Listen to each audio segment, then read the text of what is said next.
second one was the software repositories. Nash is going to be the representative here. So this is relationships with specifications, tech implementations, and releases. Who has commit access? Yes. We record it. Yeah. And then finally, we've got roadmap, further specifications, which Nathan will be giving us the recap here, which is research and peer review process, formal verification, RChain improvement process. Rest in peace. Okay. All right, so let's start off with Nathan, since he has some content to show here. Here, why don't you grab the mic? Okay, sorry. So here's we've decided to sort of embrace the RIP pun, at least temporarily, until further discussion by the co-op.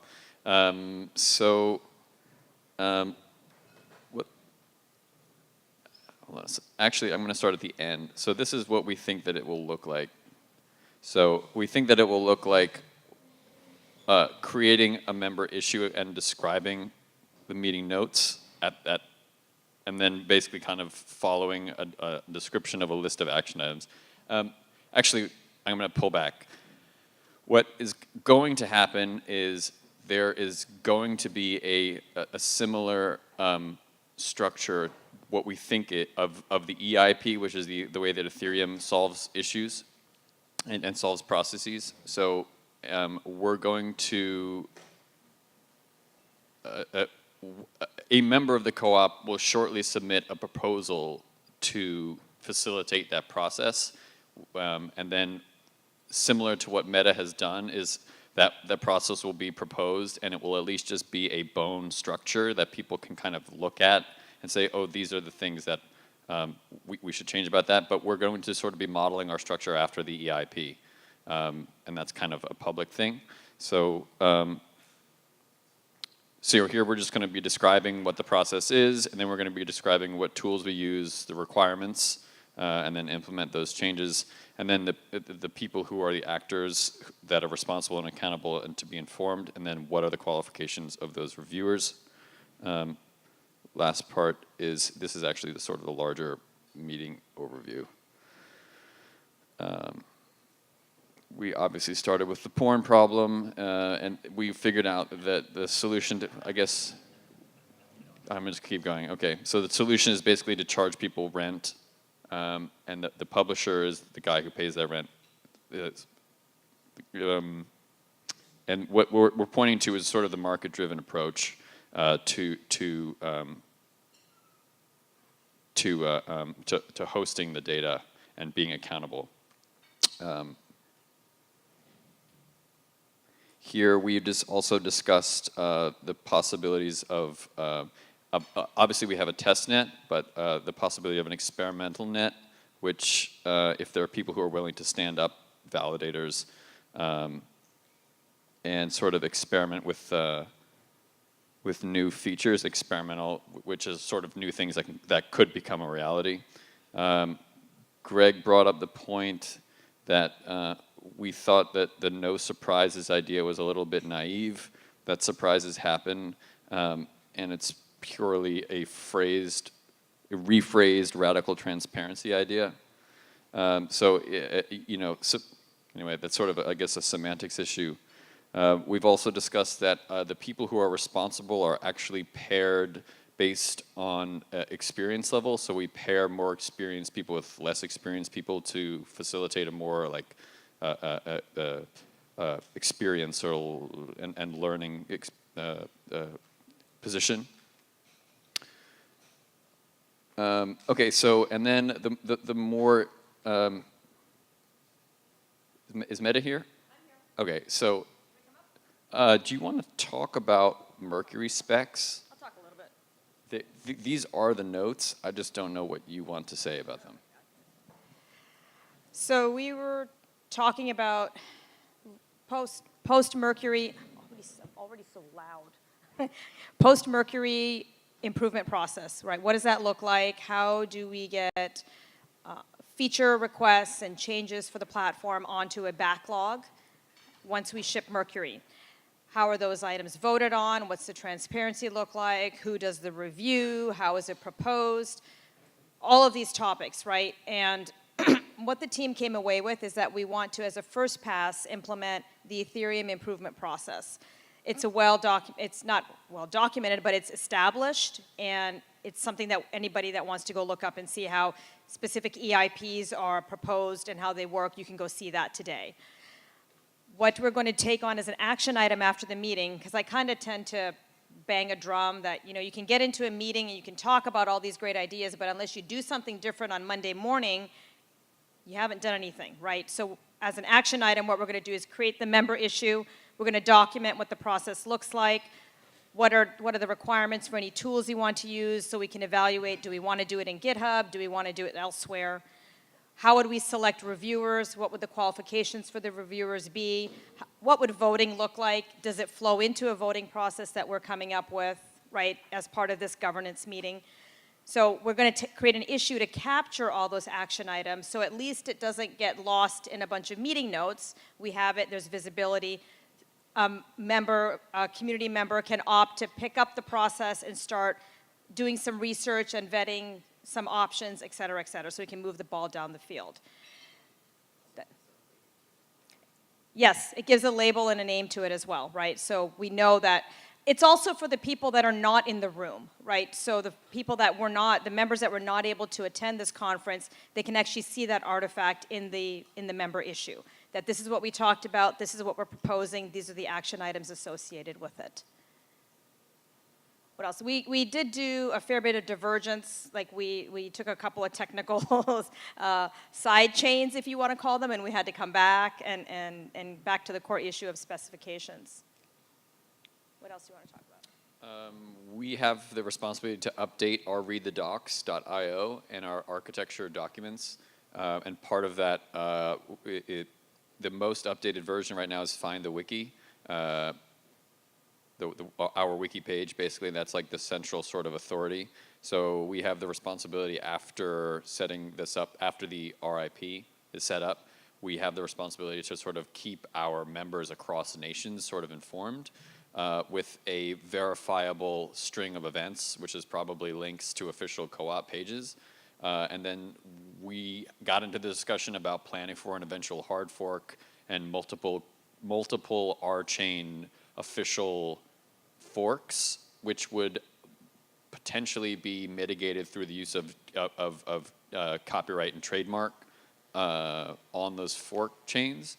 But having a page rank be a litmus test, and then possibly having another later to be decided like staking algorithm. But I guess the large scale issue that I actually kind of want to meta to talk about is, we're kind of figuring it out as we go along, and as long as we're yeah. Okay.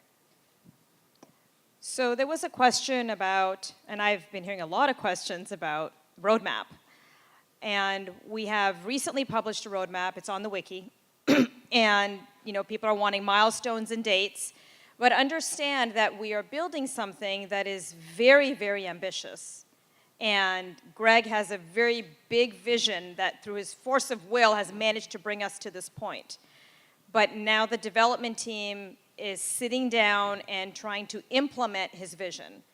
And there's a lot of pieces that we've not yet figured out actually how it's actually going to work. And so what we have been doing is, in about 4 to 6 week chunks, figuring out pieces of that as we go along, versus trying to just say, yep, we've got it all figured out from here to December, right? We're not taking that approach. We are trying to deliver, our goal is to deliver incremental value every month to demonstrate that we are getting closer and closer to Mercury. So that's why you will see me kind of not put dates out there for later on in the year, because that's a signal that there's still stuff that the team is actively working to try to solve.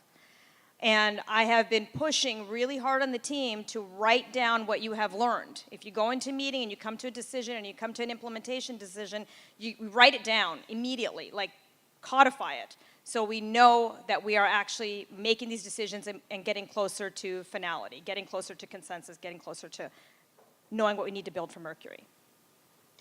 Yes, Kit. There's a mic? There's a term you used a while ago, which I think everybody... There's a term that Meta used in a debrief, I think, which stuck in my head, and I think everybody should remember it when being asked about the roadmap, and that is there is a cone of uncertainty. If you think about it, it really makes sense, and when you explain it to things, people understand it. So we should use that repeatedly. It's actually a technical term in project management and estimation. Cone of uncertainty is very well known when it comes to project planning. And as you get closer and closer to the release, that cone gets thinner and thinner. So if you imagine it's like a funnel, right? The further you're away from the point, the greater the uncertainty is. And as you get closer, it becomes more and more narrow. Other questions? Yes. Right, so before we move on to questions, sorry, I'd like to just get through all of the summaries first, right? And that's just because we're going to try to get through this relatively quickly, so hopefully we can make sure we get through the content first before we jump in. Okay. Let me go next, because actually we covered a bunch of the same issues. Okay, so we were covering software repo and governance of software in and of itself. And so, interestingly, we covered a number of the same topics that this other group talked about. And we started closer. So one of the questions that we started out with is basically just asking who should have commit access to the repositories. And in particular, what we were talking about was the RChain/RChain repo, not the member repo or any of the side repos for bounties and stuff like that, but focusing on just the software itself and how we were going to govern that. And one of the big questions that fell out of that is whether the co-op itself should actually have formal governance responsibilities for the code. And so it sounds like the answer coming out of this group was a definite yes, but we actually had an alternative perspective in our group that suggested that that's actually not what you want, right? Because when the software is governed by the co-op can be sued, and it can have judgments against it that could force it to make changes to the code that aren't in the best interest of the community as a whole, right? And so it's important as we design processes like the RIP or whatever, to contemplate whether or not you want an organization to own something that can become, if it can become a target of judicial or state interference, right? One of the issues that comes up when you start talking about improvement protocols like the EIP or the RIP is exemplified by some drama that's happening within the Ethereum community right now, right? Right before this conference started, an EIP was proposed that would create a process within the Ethereum community for making unusual state changes to the blockchain. And the specific goal was to allow the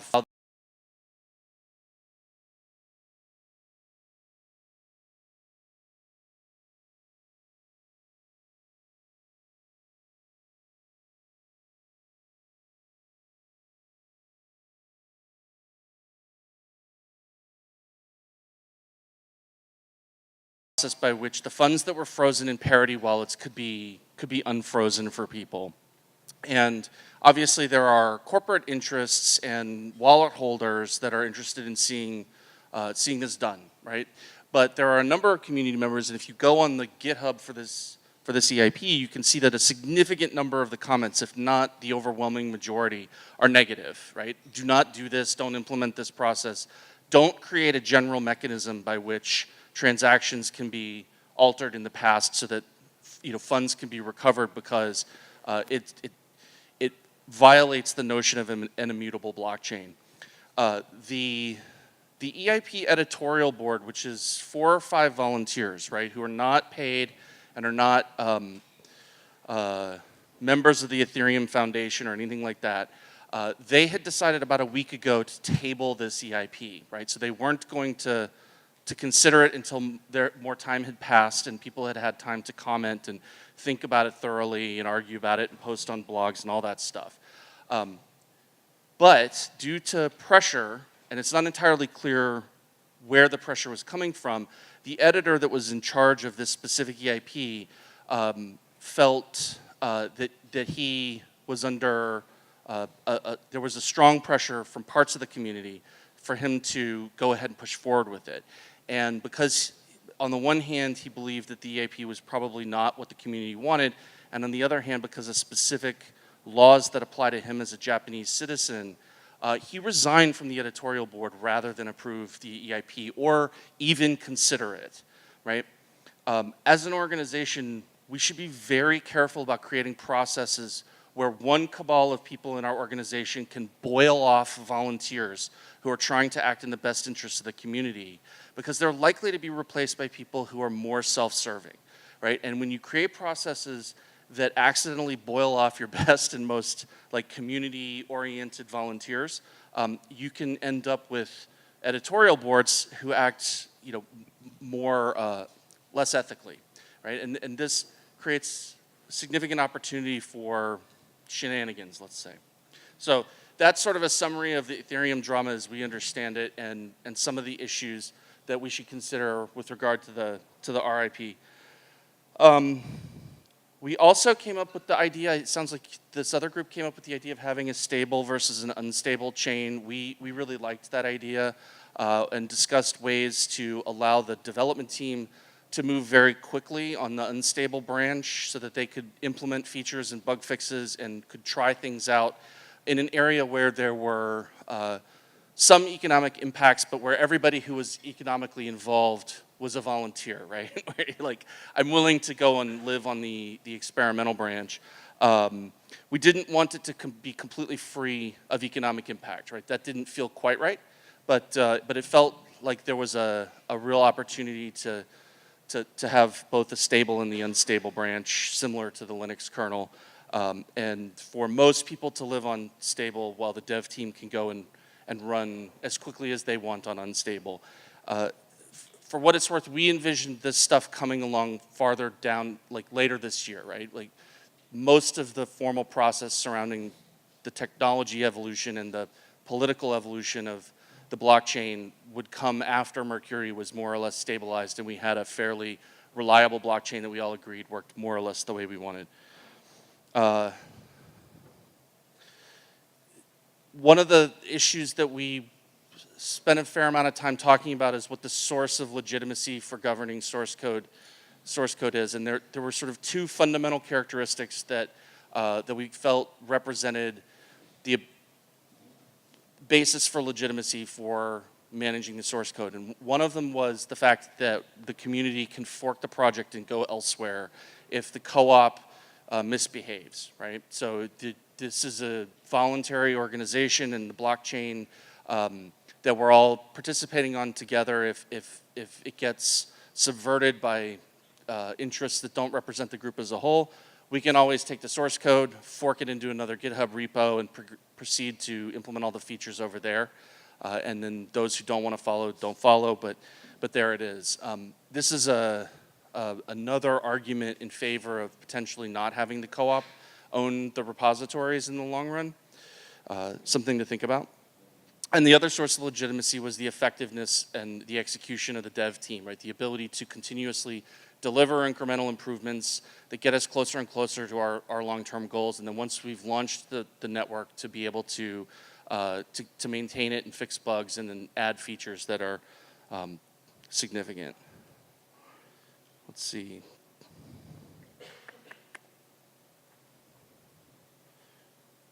I think that was most of it. Does anybody from my group want to tell me to talk about something else? I think that's everything. So, one other issue that we noted as a technical matter In both Bitcoin and Ethereum's improvement processes, these improvement processes are gated by code that checks basically the block height, and that this represents a sort of activation height for the feature, right? An EIP is put in and somebody implements the feature, and there's a chunk of code that says if block height greater than blah, then this feature is live. This is actually not obviously doable with namespaces, and so we have to think really long and hard about how to implement that specific feature in RChain, because we may not be able to do it trivially in the way that Ethereum and Bitcoin currently do that. Without that feature, the RIP process doesn't really have a whole lot of, there's just not a lot of traction for actually making that go the way that you would normally want to make it go, right? So we would have to look at figuring out some other technical process for allowing people to bring code into their deployments and then wait until a majority of the network actually accepted that code before it was live. So that's something to think about. Everybody should think about that because we couldn't figure it out.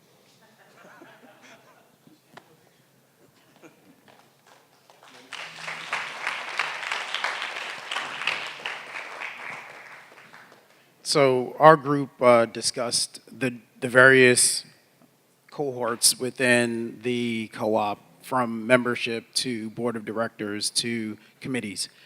And so essentially we're just going to really run down exactly what the role of each one of those groups is and does and what their responsibility is. So members, the question was posed to the group, which was, what does it mean to be a member? And it's not exactly clear to everyone. And to begin with, it's not exactly clear to where to find the information about what a member is. And so just generally, it's on GitHub. I believe Ian said it was Article 4, Section 2, which, yeah, it's on GitHub. You can find it. But, and so what does it mean? It's stated in that section that a member has the right to vote on member meetings that happen annually and on special meetings. So, and then there was the concept of an active member sort of nebulously being able to participate in a rebate on revs for running dApps. That was something that was sort of hard for some people to get their head around because the incentive there is driven by monetary gain for running dApps, which is why you would get the rebate. So that was something that the group discussed, but some members felt uncomfortable about, and so there's a need to really drill down on what it means to be a member. So all members can, any member rather, can call a special meeting, and then through a quorum of 10% of the membership, a special meeting would be had, and then they could place a vote on whatever that topic would be. But then the issue is how do you get to communicate to all members so that you can get to a quorum? So what we don't have today are the tools to be able to enable that, right? And so not every member participates on Discord. Not everyone participates on Telegram. Emails sometimes get ignored. So what we need to really think about is a way to centralize, maybe perhaps through a dashboard on member.rchain.coop that would have a list of all the different items that could be voted upon, and members are notified, and it's incumbent upon the member to log in and go and find out what's going on. So it's incumbent upon them to be an active member. And that way, sort of being informed is the responsibility of the self. So some of those suggested tools I mentioned was the membership dashboard. One member suggested a mobile app that would be sort of a wallet / ID / some sort of way for everyone who has a smartphone, which most of us do, to be able to participate. One thing that we could do today is to have a active member channel on Discord for those that want to participate that way. The members also found that there was need for like an onboarding process, which I thought was really important, right? And so if you can't find out what a member has the right to do, that means that you don't have a really good process for getting a member on board and then pointing them in the right direction for them to find the information that's required. So one of the suggestions was that perhaps we set up some sort of membership committee, right? Who would then perhaps pair a new member with another member, sort of like a member buddy system, if you will, right? And then that member who has been active for some time would then enable one to, point them to information, help them out with sort of what the protocol is, indoctrinate them into the culture of the community, and really get them set up so that they feel welcome. And then there would be perhaps a second layer, which would be something like a mentorship sort of system where if a new member wanted to learn how to participate further, whether that means through committees or helping out in different ways on GitHub or whatever that could be, or through development, that mentor could help them. And that mentor would likely be somebody who's sort of participating a bit more deeply than other members. So we also discussed the board of directors and their primary role, which was oversight of the officers and to vote on resolutions as they were presented to the board. The resolutions, again, for those who don't know, they're posted on GitHub. So again, a lot of that information is posted there once it's finalized. How does one become a director? That's also listed in the bylaws on GitHub. But they need to make their intention known to the board, and then that is voted upon at the annual member meeting. So there are currently 9 board members, 3 currently with a 3-year term, 3 with a 2-year term, and 3 with a 1-year term. It was also suggested that the board find the right sort of balance and tone and communication, communicating back to the membership. So I know there was the no surprises that was mentioned earlier. But I think it was more so about members wanting ethical, transparent, accountable, and an honest board. And I think that, probably covers exactly what you mean by no surprises, which is that you're looking for transparency, because surprises occur. I don't think there's any way to prevent that from happening. Moving on to committees, there are 3 committees: the executive, nominating and governance, and the comp committee. And then we really just went over what the role of each one of those committees were. The nominating committee role is to nominate members to serve on committees or on the executive committee. The compensation committee's role is to set policy and procedure for co-op officers and board of directors. And by the way, policies have been set for compensation for the board of directors, and that information is probably on GitHub. It will be. All right, so again, GitHub seems to be a central source of truth. So, it's not necessarily the easiest thing to crawl through, but you can find what you need there if you're really diligent about it, if you're really being an active member. And then the executive committee, which is there to help with the working groups or be a conduit for the membership to the board and take on and discuss some of the issues that the membership may have, and come up with ways possibly to improve upon some, wherever there's gaps in coverage. That was essentially it. All right. Thanks for that great recap, everyone. Okay, so what we're going to do now is something a little bit different. So instead of going right into answer questions, we are going to have a time of interaction. And I'm going to invite Matrix, what was the last part? Works, to come and facilitate that interaction between. Yeah, there you go. Yeah. So we're going to introduce a little technology that I think will be helpful to you. And it's somewhat evocative, provocative, and it's called the Fishbowl. How many people are familiar with this? Can I see your hands? Not so many. Okay, good. That's fine. So In order for a community to really grow in terms of a balance of individual and collective intelligence, the community needs to be able to see itself. And as I said the first day, I'm working with a definition of health that says health is the integration of differentiated parts. So we'd like to do a fishbowl with some of the parts of the community, and if this will be facilitated by the new MatrixWorks team, which includes 2 of the team from RChain, and also Kenny will join us. And we're going to start with the officers. We'll do the officers, the board members, the executive committee. And I understand there's a great deal of overlap with these groups. So we'll see how that works. But if you are an officer of RChain, please bring a chair and come to the center. Is this clear, what I'm saying? And you will be around us, watching us and then participating with us.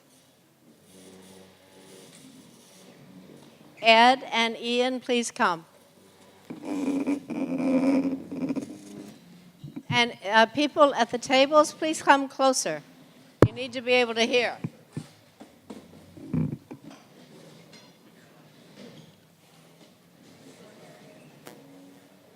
Yes?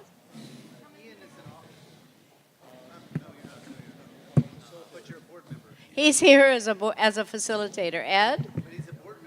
Well, he's also here as a facilitator. I want you in the circle. Look, Sarah's going to sit there. No, officers, board members. So officers, if you're also a director, we'll name that. But right now, we're focusing on officers. Officers. Well, we don't have the CFO here. But that is it. We don't have a CFO. We don't have the CFO here. Can we have someone sit in to represent the role? That would probably be me. Yeah. That's you? Yeah. Okay. You have 2 heads. I've got a lot of heads, actually. Huh? We only have 4 or 5 people? It's like, well, no, Vlad's going to be a board. So 1, 2, 3, Okay, 4. so you are the officers. Yes. Okay. Actually, just these 3. Okay. Well, let's start for just a couple of minutes here. Then we'll It's just bring these in 3. the what? Just these 3 would be officers. So just you 3 are the officers, and you need to sit across from Ed. So trade places with Greg, please. And then we have a nice triad. I don't think I've met you. Evan. Hi, Evan. And so what is your role, Evan? As an officer, I'm the secretary, and I'm also the counsel for RChain Cooperative. Secretary and counsel. Okay. And you are? Yeah, I'm Kenny. I'm the Chief Operating Officer, and I will Yes. also be representing the CFO. And you're representing the CFO. Would you like someone else to represent the CFO? Are you okay with? No, I can do that. You can Her and do I both? work closest together. Yeah. Okay. All right. Okay, and then it would go to Greg. you are? I'm Greg, and I'm the president of RChain Cooperative. So, and Sarah is with MatrixWorks, and Ed is here representing our joint facilitation team, as is Ian. So, go ahead. Nope, You want don't to have anything. No? Greg, what is your greatest challenge in your role? That's good. I think probably the Just talk in here. Ignore everybody else. okay. So the biggest challenge I have for my role is the dissemination of information. So I'm collating, collecting a lot of information. I'm collating, collecting a lot of the information, but getting it out to interested parties is bloody hard. There are too many channels, too many people, and a lot of people who, really, really want the information. So So, do you believe or do you experience that the community trusts you in your role? Astoundingly, yes. I I believe that the community has vested a lot of trust in me, and yeah, and I appreciate that. It's very humbling. And Greg, what are the behaviors that you think support or challenge the trust that has been placed in you? So with respect to support, I think one of the biggest things has just been the RChain community hangout. So every week at 11 a.m. Pacific time, we sit in front of the community and we say, this is what we've done, this is what we're going to do, and people get to compare the two. And more generally, this act of transparency. So everything that we're doing to the best of our abilities is put on some public channel, whether it's GitHub or Discord or Skype or whatever. So I think that transparency has been part of what creates the trust. I think vice versa, when we haven't been able to act as if we're transparent for whatever reason, that creates, that sort of challenges the community. I think the ventures deal was an example where I just had too many irons in the fire and I couldn't act fast enough to get all the information to all the people. Can we have another? Oh, you have a microphone. Yeah, give it to Greg. We're gonna keep going. Is this line of inquiry okay? Yeah, sure. Because this really is an experiment in both individual and collective inquiry, and I think while we're inquiring with you, I want to go just a little deeper. Sure. Yeah. When you look, I don't know the details of the ventures deal. Sounds like that you weren't able to get the information to enough of people, and that really created a warble or some, Yeah, absolutely. some chaos, and maybe even some lack of trust. I don't know. Sure. When you look back on that, what could have been done, or in the future, what could you do to prevent that kind of thing from happening, or what would you want to do? Well, I think really the co-op membership has more expectation about being involved very early in decision-making processes. Mm-hmm. And I'm happy to do that. Mm-hmm. I think... Who would you, wait just a second, if you look around who's in our circle, who would you turn to ask for some feedback about the ventures deal? Everyone here. Well, choose one. Okay, Ed. Okay. Okay. Do you need a lozenge for your throat? I No, know I you have got a a little. lozenger. You have a little cold. I'm good, thanks. Okay.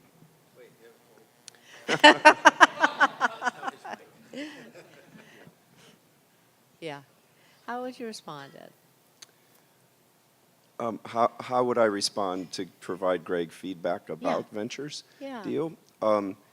Yeah. And talk to him. Yeah, Greg, I generally agree that it went fast with imperfect information flow, or not complete information flow, and to me, even to this day, there's incomplete information. Somebody was asking about whether the end of December board meeting minutes or resolutions were signed off on, and someone said they weren't yet. So,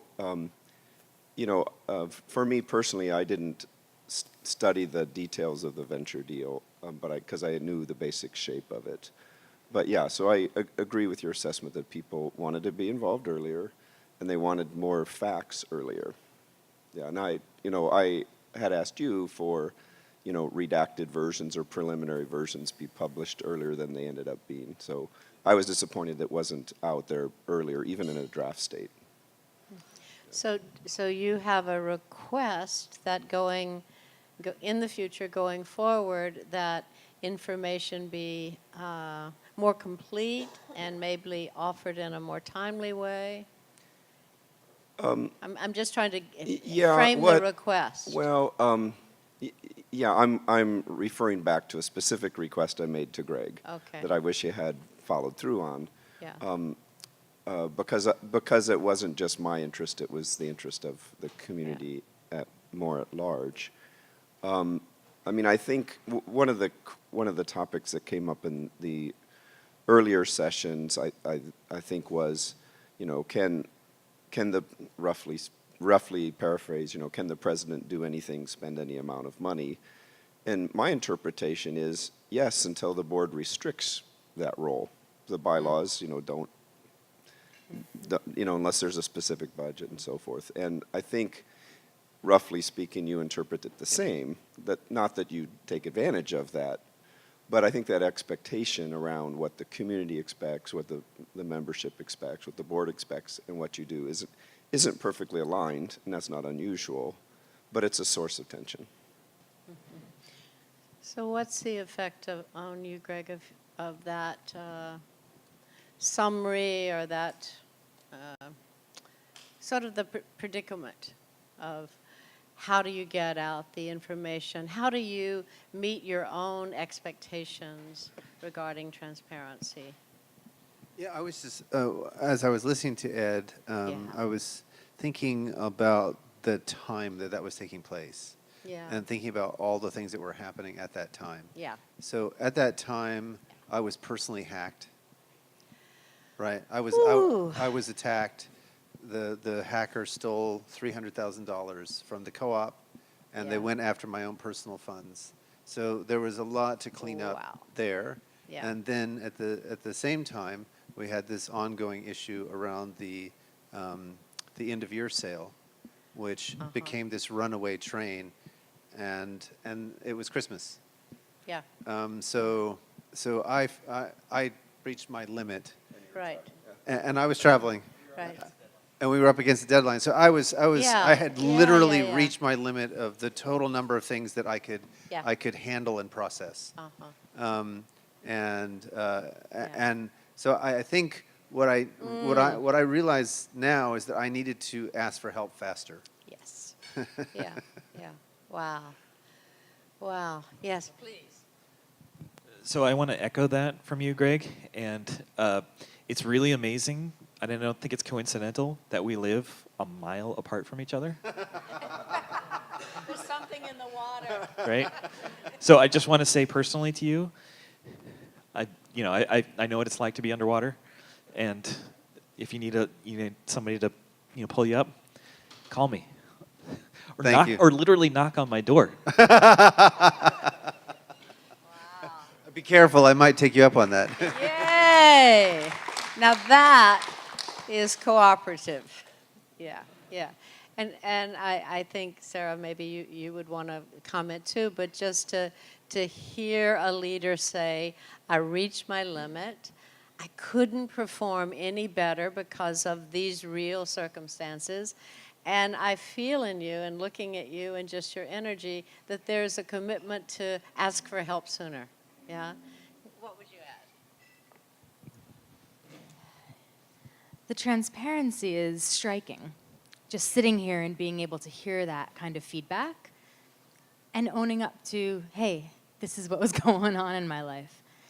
And as I hear the room around us, it sounds like they know what that might feel like, and that they're here, all of them are here right now because they want to support this community. So, yeah, speaking up and asking for support sooner, and then knowing that you've got a lot of people who've got your back here must feel good. It does. The other thing that I think I really like about this community is that they recognize that we are going to make mistakes, and that it's possible to make reparations. Like one of the things that I was so happy about was the community actually voiced a lot of concern about the ventures deal. And I don't think I heard it perfectly the first time. But one of the things we did hear was about the structure of the deal. We also heard some comments about the process. Yeah. But and I was slower to the process part, the uptake on the process part than I was on the structure of the deal. But that structure went back into the deal was completely restructured on the basis of the community feedback. And then we still got it wrong, and the community was still upset. And after we'd already signed the deal, we went back to Ventures and said, the community's upset about this point. Can we fix this point? And Ventures said, hell yeah. That makes a total sense. We'll go back and retroactively fix the deal. And so, to me, this is amazing, right? When does this happen in business? When does this happen in business? Right? So that eased my heart about the mistakes I'd made. Yeah, because it sounds like you had the direct experience of the system being challenged and the system responding in a way that made it even more trustworthy. So that the chaos that arose from the ventures deal has actually opened the door for greater connection and for deeper trust. Yeah. And that's your aspiration. Yes. Yeah. Would you say something, and also you? Well, just how this is affecting you. So, I'm going to respond to the same question that you asked Greg, which is, Okay. what is the most challenging part of this, right? Yeah. And the problem that I seem to encounter often is that there is literally no way to make every single person in a large population happy. Ah, No matter yeah. what you do, somebody is Yeah. going to come to you and be like, Yeah. that was not exactly what I wanted. And there's Yeah. just, you go left, you go right, it doesn't matter. Yeah. Yeah. So you do the best you can. You give your reasons, like this is the reason why this is the right thing to do. Yeah. And people who will ignore your justification for this is why it is the optimal course and still be like, that's not what I wanted, you sort of say like, I'm sorry, that was just not what was decided. Yeah, yeah, yeah. Like there's some healthy boundary setting, huh? That you do your best, and not everyone is going to be happy with it, but you know you've done your best. Is that what you're? Yes. Yeah. And would you like people to change and be satisfied? Well, I'm glad that people are involved. There's a huge, way more participation than like I would have estimated a year ago that this is happening.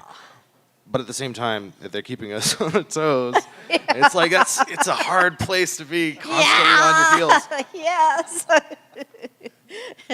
Yeah, the cost of participation. We want it, and there are some costs. Look at me. Why is everybody looking at me? Yeah, and So I want to just quickly comment about what we're kind of dealing with as leaders here. yeah, And there's a common misconception from someone looking at any leader at any given position that said, if that were me, I'd do it differently. It wouldn't be like that. yeah, And it's an easy thing to think. And I even fall into that trap myself as someone who aspires to lead. yeah, And what typically happens, someone who steps up to volunteer to lead, they find out that, leaders most of the time, they're not malicious, No. they're just doing their best. And being in that position just has a particular, you have to make decisions. And like what you said, you can't make everybody happy. But I would say also that what we're trying to build here together yes, is not a power structure where we're trying to make leadership better or anything like that. What we are trying to do is redefine what leadership is. Leadership is not control. right. Leadership is not dictation. Leadership is service, compassion, Yeah, and we are all leaders. right. And we all have a part to play. Yes, And if we do this right, yes, there will be so many leaders and so much collectiveness Yeah. and intelligence here yeah, that the self can take care of itself. yes. It'll be self-sufficient.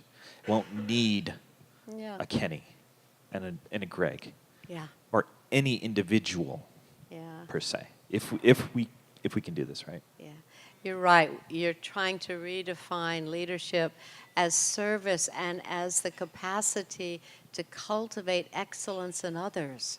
Yeah, it's no longer a singular job, I think. It's got to be a collective function that anyone can step into. I want to hear from you, please. Sure. How is this for you? This is wonderful. I had heard Ed asking a couple weeks ago that part of our program here includes a retrospective so that we can revisit issues that had come up. And Yeah. here we're doing it, kind of a little bit impromptu. Naturally, it's happening. Yeah. And, you know, complicated situations like this, community, we definitely heard you on this. And look what happened. The deal was restructured. And now moving forward, we actually have a better model so that in future deals we have something really cool that actually came out of the community. So we're evolving, we're growing, our processes are getting better. So it's very, very heartening to see. Yeah. And finally, with this, going back to Ed. Yes. And what would you want to say to Greg now? I don't know. Well, it's like we're completing. There was a wave, and now we're completing. And how does it land in you now? Yeah, just as you're probably aware, you know, and as Kenny was saying, you know, we all want to be servant leaders, right, and to inspire, but people look up to you, and your opinion carries a lot of weight. So just be aware of that, and so to tap into collective decisions, there's always this balance between, you know, you are the president, you're the leader of the co-op, and so even when you don't necessarily want to, it's your nature to take leadership on certain issues. So just that's tough to balance it. And I think the other thing that has made it challenging for me over really the last year is you move very fast on a lot of things, and so for me personally, it's sometimes faster than I'm comfortable with. And so I imagine, especially for others in the community that have sometimes less information than I might have, it's confusing or incomplete. So, you know, the regular communication is great, but sometimes just making sure certain details are communicated as well. And just in the Communication Act, you may need help. Yeah. It's not just what you do and decide, but how it's communicated. Does this feel complete for you? Or is there anything else that you want to say?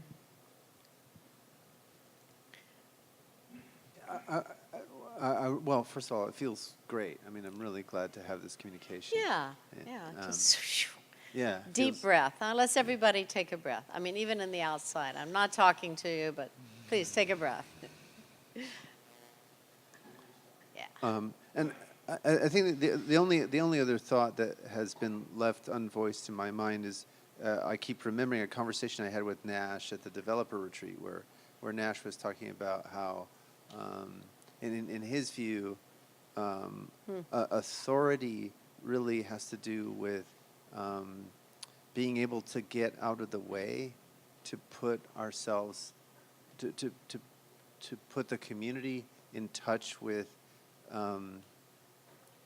the divine or their higher self. Yes. And so I think that's an aspect of service, I guess. But, Yeah. I hope Yeah. I got it right, Nash. Yeah. Okay, you can't do that. Yeah. Could you make that more concrete or an example? I'm having trouble connecting that up with an example. Well, I mean, if I just go back to the other the example we have on the table right now, Yeah. right? I mean, I didn't really feel particularly in a position of leadership. What I really felt was I was in the position of trying to serve the co-op, right? Yeah. On the one hand, I know that there's this requirement to get all these applications on the platform. This is a requirement, right? Yeah. We're not, even with the rate we're going, we're going to have maybe 20 applications signed up to build on the platform when the system goes live By comparison, the Apple App Store had 500 applications when it launched, Okay. right? So that's a requirement. On the other hand, I know that the community has a lot of wisdom about the structure of the deal, Yeah. right? And so I was happy to just like put aside any worries or concerns about I screwed up Yeah. and just make it right, Yeah.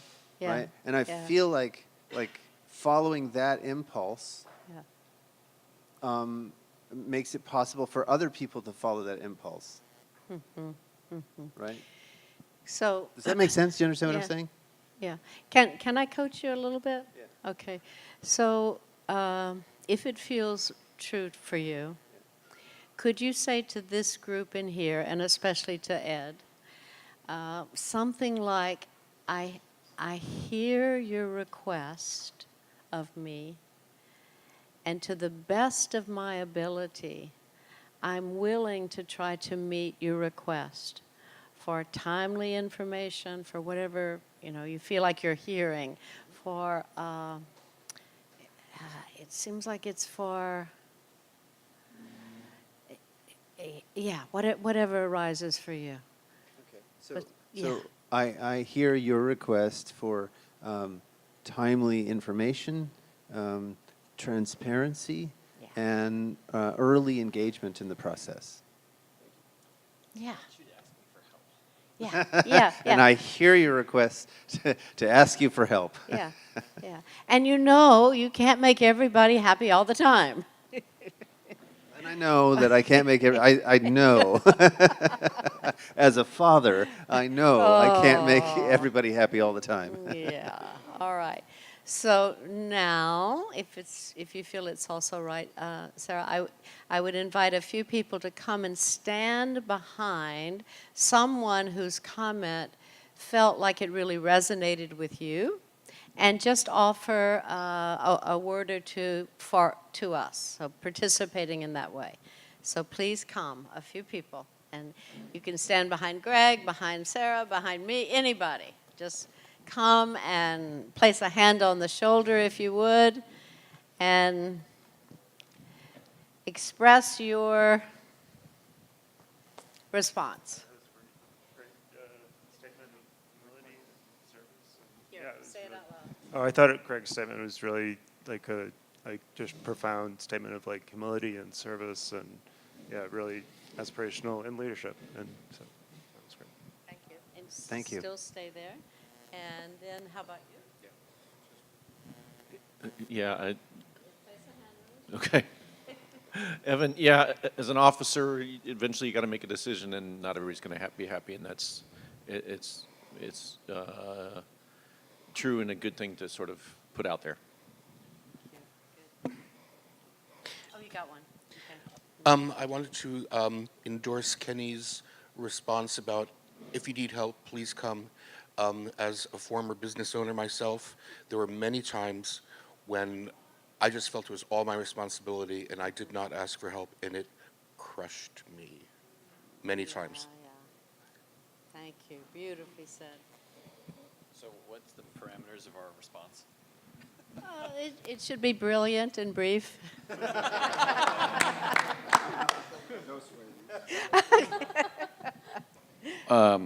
What I'm noticing from you, Ed, is I feel like you feel like we're trying to edge you out.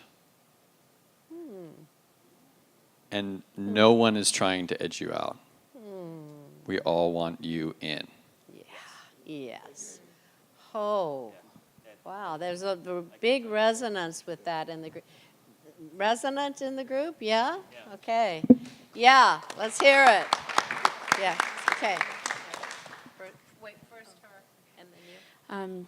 So, Ed, I wanted to echo what you said about communications and just getting help.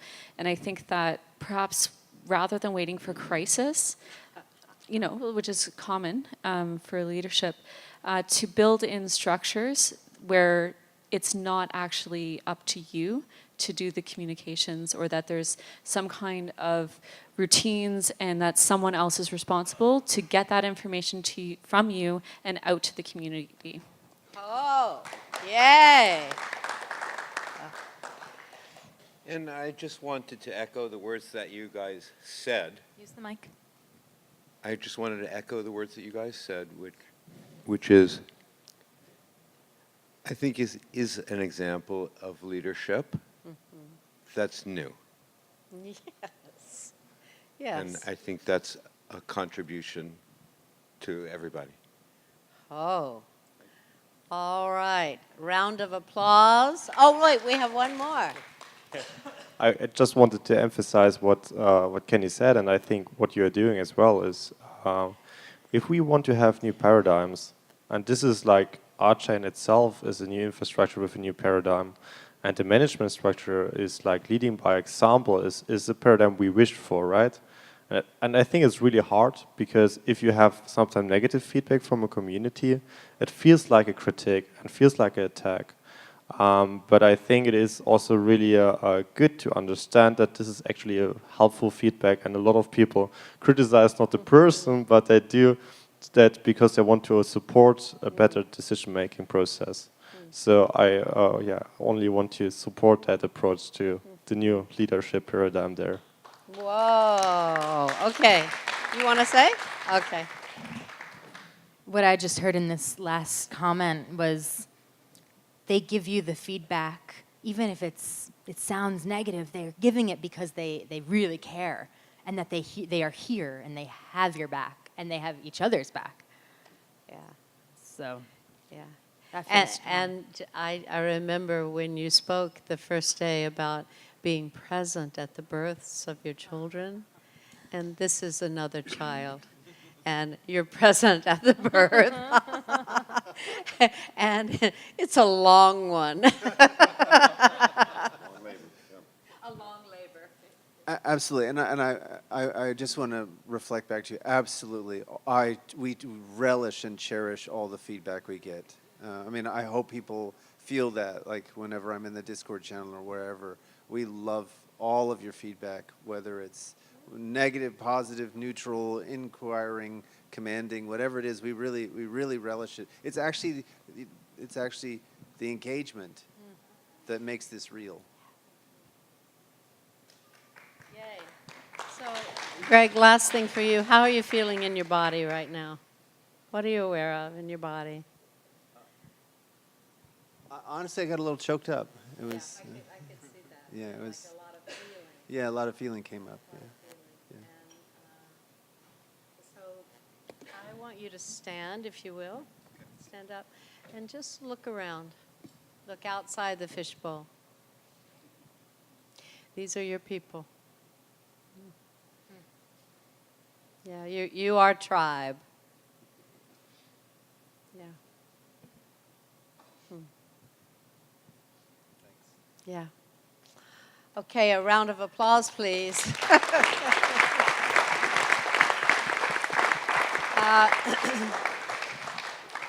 So I need a time check. Okay.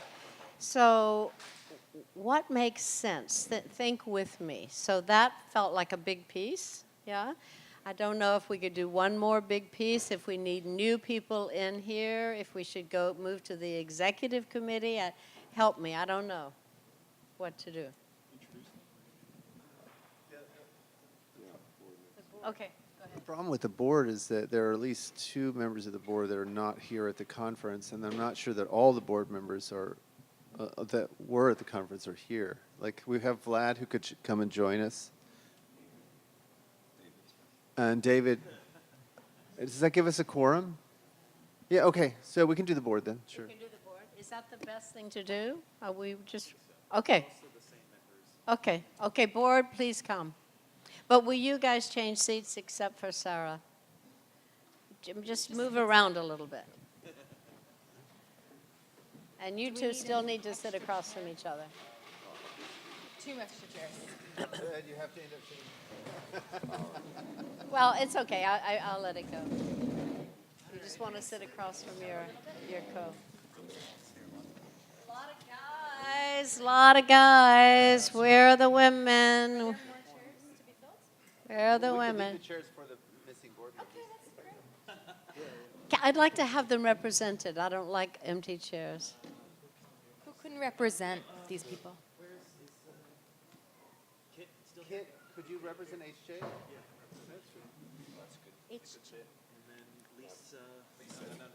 Navneet. But Navneet should be here. Yes? No, you represent Navneet. You're Navneet. Where's Alex? Alex, who would be Alex? You know Alex and Jake? Does anybody here know Alex and Jake from New York? New York. Anyone from New York? Nathan? Nathan, could you be Alex for us? He knows Alex. Just eject a chair from this room. He's here. If we don't have Can somebody grab Navneet? Nathan, then it'd be one of those two. Okay, one of you two, please come. Could you be? I don't know him, so this is Okay. No, I It's know you okay. Doesn't matter. You're the closest thing we have. We're all each other anyway, so. Okay. That's a secret. Oh, sorry. Yes, I'll control myself. So, can Oh, okay, great. I want you to help us a little bit with this one. Yeah. Give me some context why this is important. Why is it? Yeah, Why to have this group? yeah, yeah. From your perspective. Well, I think it's important for a couple reasons that everyone in the room here can see who's here, Okay. and also that everyone out there can see who's in here. Yeah. All right. Yeah, that's why it's important. Why is that important? It's part of. The question was, why is that important? And it's part of a shared knowledge, and somewhat coordination, in the sense of, or even identity. Yes, identity. Identity. Yeah. Faces to names. And can I give an example? Please. That involves Vlad. Okay. Okay. So we're part of the birth of the RChain community, and Vlad was Okay. part of the birth of the Ethereum community. And in that Oh. community, my role in that community was as a member of the community, looking in on that leadership, right? Wow. So from my perspective, the guy sitting right next to me, it's a little awe-inspiring, right? Because this Wow. is somebody that I've watched for years, who I've admired, who has a brilliant intellect, who embodies something that it was so important in my life that has changed the course of my life, Wow. right here. And now we're working together, Wow. right? And so what I want to say to the larger group out there is that for you who are watching, and there will be more of these people, and more faces, and more discussions, and more talk, and more excitement, and more possibility, that you can participate in that. You can. It's up to you to decide how you want to do that, and that's really an empowering thing, I think. Wow. And will you ask him what happens when you hear that? Ask him what happens when he hears that. Oh, mostly I feel embarrassed. And stay with that, but go a little deeper. And what else is there? I guess I'm also like, grateful to have had the opportunity and the platform that I've had. I feel, pretty lucky to have been involved early and worked on Casper and sharding stuff with Greg since before RChain was even named. I think the whole tech story has been Yeah. really exciting to be a part of. Yeah. And I'm excited to be a part of the tech governance side of the story. Yeah. Because it is, I think, powerful technology. Yeah. Yeah. And will you look at him? Hey, Kenny. And say something like, "I love you." Yeah, I mean, I think you're awesome, Kenny. I think you're probably like one of my favorite RChainers. Yeah. You know, Oh, yum yum. I don't want to give a ranked ordering, but Yeah. He's number one, huh? one of the Yeah. one of the One first, of the number one. one of the favorites. Yeah. It's not a Yeah. total order. Yeah, yeah. Thank you. That's very useful. So we're still doing names and people, right? Roles? Yeah. And you want to pass the mic and just say your role and yeah, you're just trying to steal my employee. Well, I'm here to represent HJ, who is in the Netherlands, and I believe he'll be joining us via video tomorrow to have a presence here. And I wouldn't feel comfortable trying to proxy his thinking or his words or anything. I'll just say that his experience is different from mine, and he's coached me at critical times about how to behave in a decentralized environment, which I find really valuable. And you're the guy who's asking for no big surprises, right? Yeah. Okay. I felt something when you were talking about that, so we'll come back to you about that. Okay. Please. All right. And how does this feel to you, Sarah? It's a lot of guys. It is a lot of men. It's a lot. There are women here Yeah. in the room. Yeah. I'm not sure yet. Okay. I need to hear from more people. Okay. Greg wants to say. I just wanted to say that our CFO is female, and I can represent her. and unfortunately she's not on the board, Ah. right? She's like a 10th board member. She comes to all the board meetings. But yeah, I really had hoped there would be more leadership, more female leadership, and I'm working actively as hard as I can to make that happen. We just hired Lilia as general manager for the co-op. So I feel like the most stable leadership structures include lots and lots of women. Should Lilia be in this circle? Why not? Yeah. Why not? Yeah. Okay, let's keep going. So I'm representing Alexander Balkin at Coin Fund, who is an advisor on the co-op, a board member on the co-op. So, and what are the parameters of this response to be, Mukara? What's a hot spot?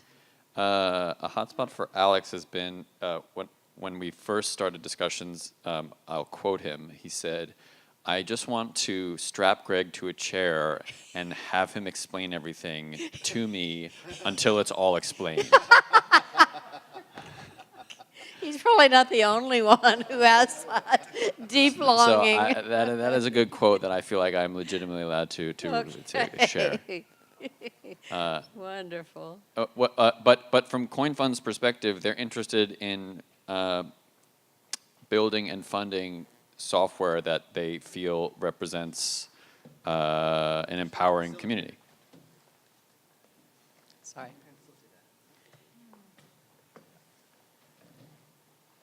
So Coin Fund wants to build good software and they want to fund good software. So, however, they could get that facilitated is what Alex would support, I suspect. Okay.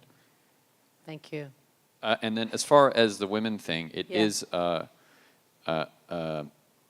know, I don't know how to build that. There aren't structures that are impeding that, but it is a very clear marker that as we discuss the parameters of the populations we're trying to represent, if they're not like physically represented here, how do we represent those populations? Yeah. It's an issue. And you are on the... I'm a director, so I'm a board member. Okay. And I'm just extremely grateful to be here, and I feel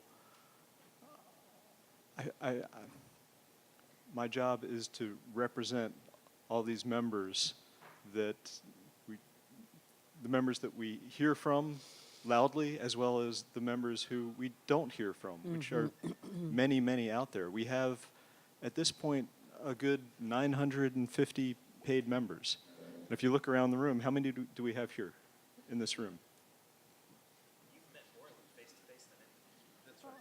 I have, and but there are many members who haven't done the whole verification, but they're still members. We have to look out for them as well. And so I feel part of the duty of being a board member is even when we hear the cacophony of all the very loud voices, that we have to also consider all those that aren't in the room and that aren't speaking up.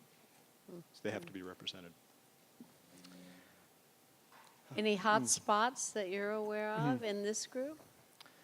In this group, well, I'm so glad that we hit on some of them today. I was a little concerned, like I wasn't sure when I looked at the format of the program whether we were going to get to all this stuff, but I see that it is happening, and it really makes me feel much more confident in all of us going forward that we can bring these things up and deal with them and grow. Yeah, there's a saying in some of the organizational development work that says we have to wake up, but we also have to show up, and most importantly, we have to grow up. And the growing up, I think, is this willingness to look at how we're doing and to make the repair and the self-correction along the way. So our maturity is inevitable. Yeah, and thank you for facilitating this.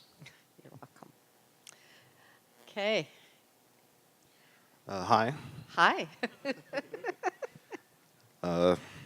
I guess the remark I'd like to make is there's a lot of idealism among people here and the people in the community.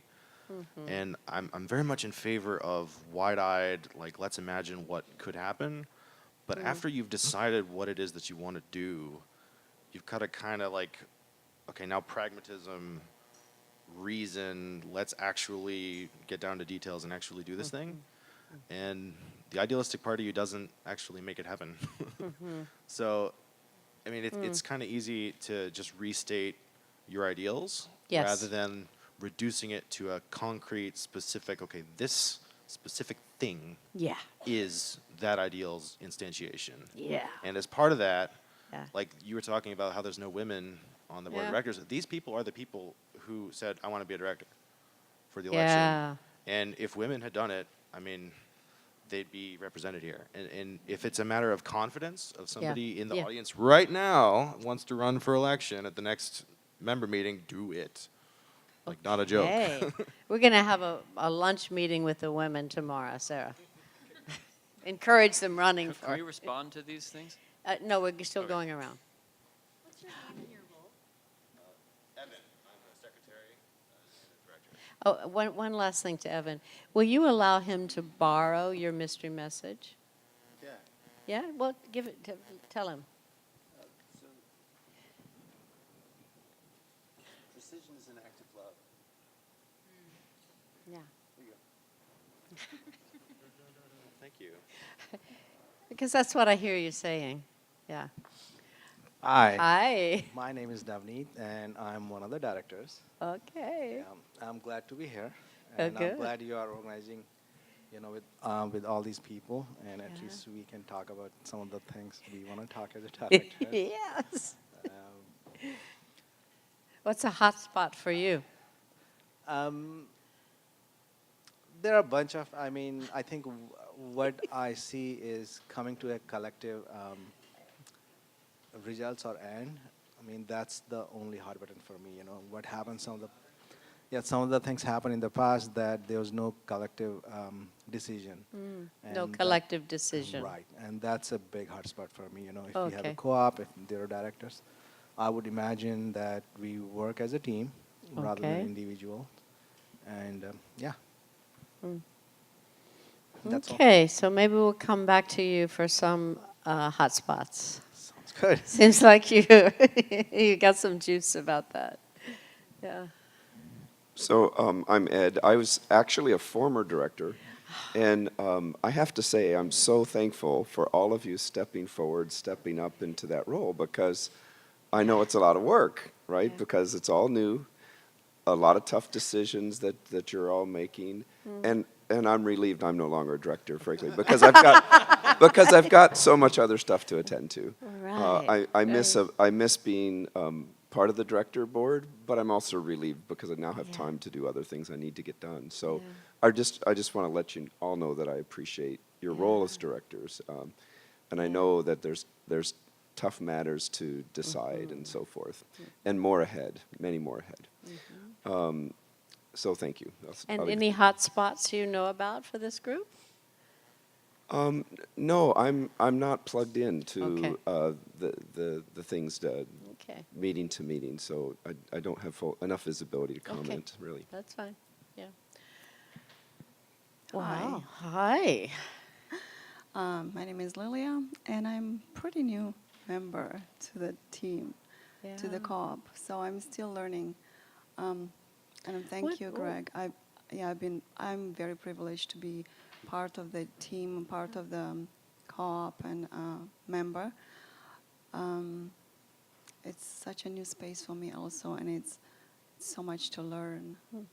What's your aspiration in working with the co-op? Like, what's your dream? My dream, it's like everybody to work together as a team, and even though we do mistakes, we learn from them, but do not dwell on them, just move forward, and do not spend a lot of the good energy on the problem, but rather spend the energy on the solution. And you have a big job, right? Yes. You have a big job sort of managing Greg. Yes? Yes, it's, yes. Probably there's not enough money in the world, huh? Exactly, yes, thank you, yes. I think, yes. Touche! Very good question. Obviously not very well.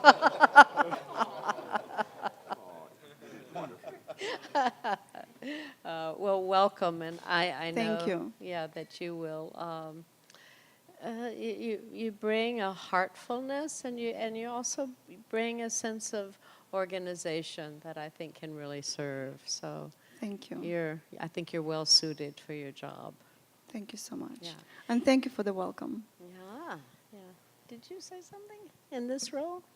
It hasn't gotten to David. Okay, let's do it. Hi, Hi. my name is David Curran, and I'm here representing myself. David Curran as David Curran. Yeah. I'm a independent director. I like the independent director that was on the letter from Vlad there. I'm going to use that as well. I like that. So I'm independent and a director. Do you know of any hot spots for this group? Well, for the board, I guess our main challenge has been the amount of time that we've had to work with. We've had to work very fast.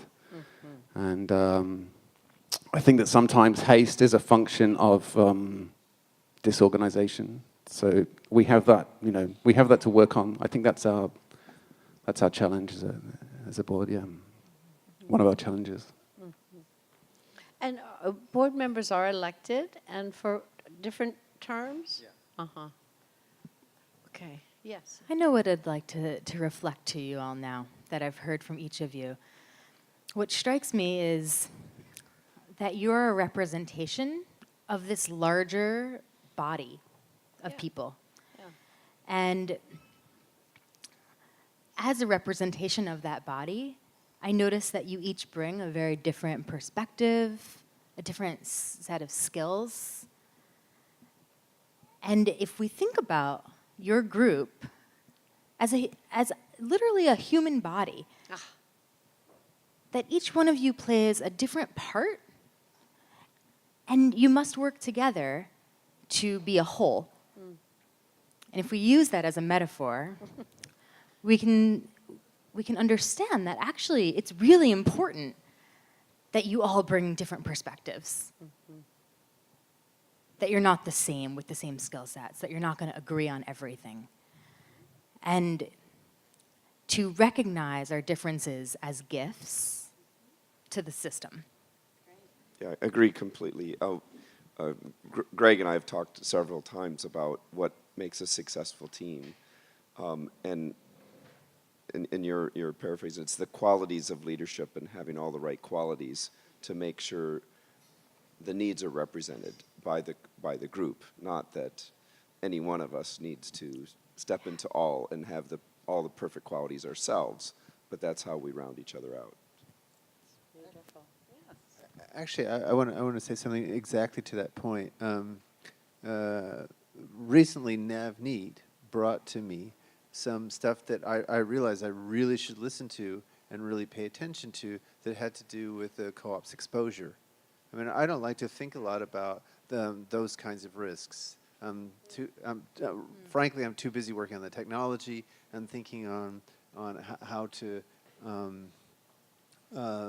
grow the co-op in a positive direction. But Navneet brought to me a bunch of considerations that had to do with our exposure legally and those essentially as a kind of a security attack vector.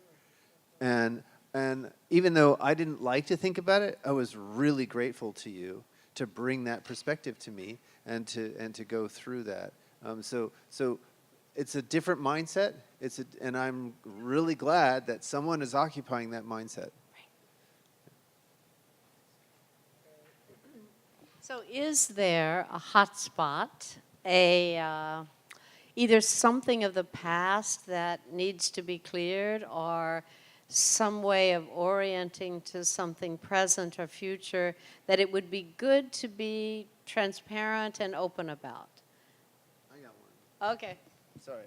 I'm really sad that we have 2 members of the board not present at the governance forum. I mean, there are all kinds of other places and meetings where board members might miss, but the governance forum seems to be the unmissable meeting for board members.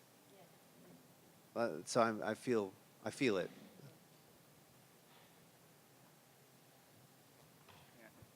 I kind of want to reiterate the whole haste thing. I also feel that as like my biggest kind of, like I don't really understand the hurry. I don't really know why we're so rushed. And I would like to. You know, I mean, I understand, okay, we need to solve climate change. but if we can't even govern the platform and don't know the first thing about our shared future, like why are we running? Yeah, I second that. I think that sometimes it feels like some of the urgency is a little contrived, and that we could, if we wanted to, slow down and make better decisions. You know. People are making requests, and those requests are sometimes met and sometimes not, but urgency is not actually present. Right? Like that's one of those like 12 worlds or whatever. Like it's not actually, there is no actual urgency. It's like an urgency is actually empty and meaningless. So what that means is like if you guys are feeling urgency or feeling like there's haste, that's something that I think you're bringing into it.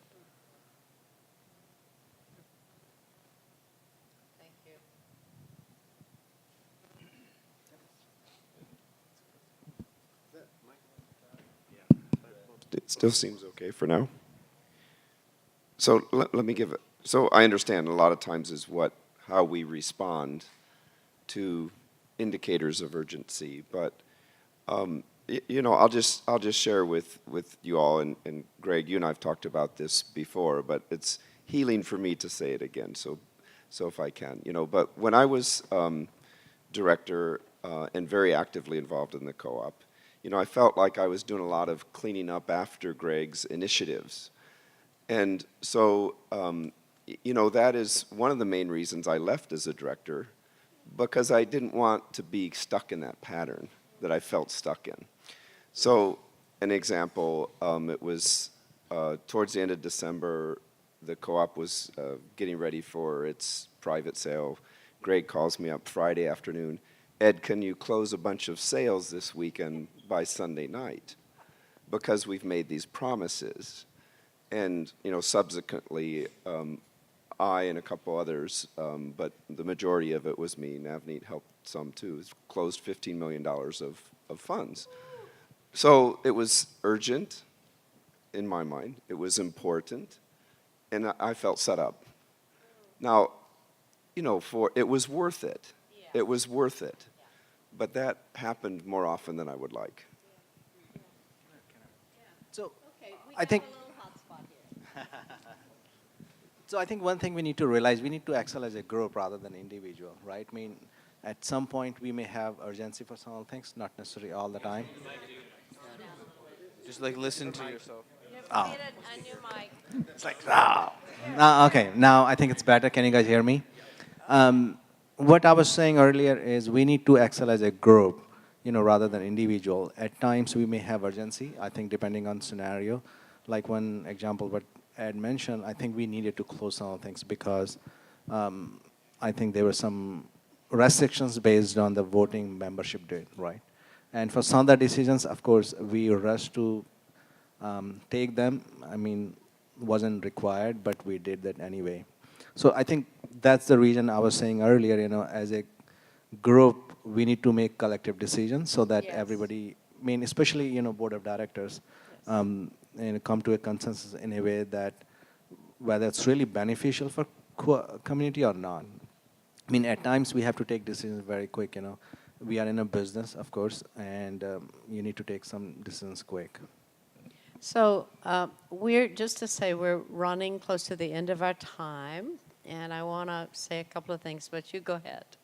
So it seems to me, and this is my impression of this, that a lot of this is a function of the way that Greg is as a leader, meaning an inspirational leader who rules with respect rather than authority, if that makes sense to people. So instead of saying, you are in charge of doing this, do it by this time, instead it is, okay, I think we ought to do this. That's my sort of informed opinion. Here's why I think that. Yeah. And other people are like, okay, that's a really good point. We should probably do that. And if Greg comes to you and says, like, I think we should probably do this thing, it's a really good idea, and here's why, and we need to have it done by this day, you do it by that day. Well, yeah. Well, yeah. Let me just say one brief thing. So, and what this points to is when you brought up the point of like, why are we talking about universes and woo-woo stuff? Like, the reason that you do that is because you do what you say, and then so you say what you do, and then you do what you say. Yeah. And so the reason that I'm saying this is because if you say it's just about integrity, right?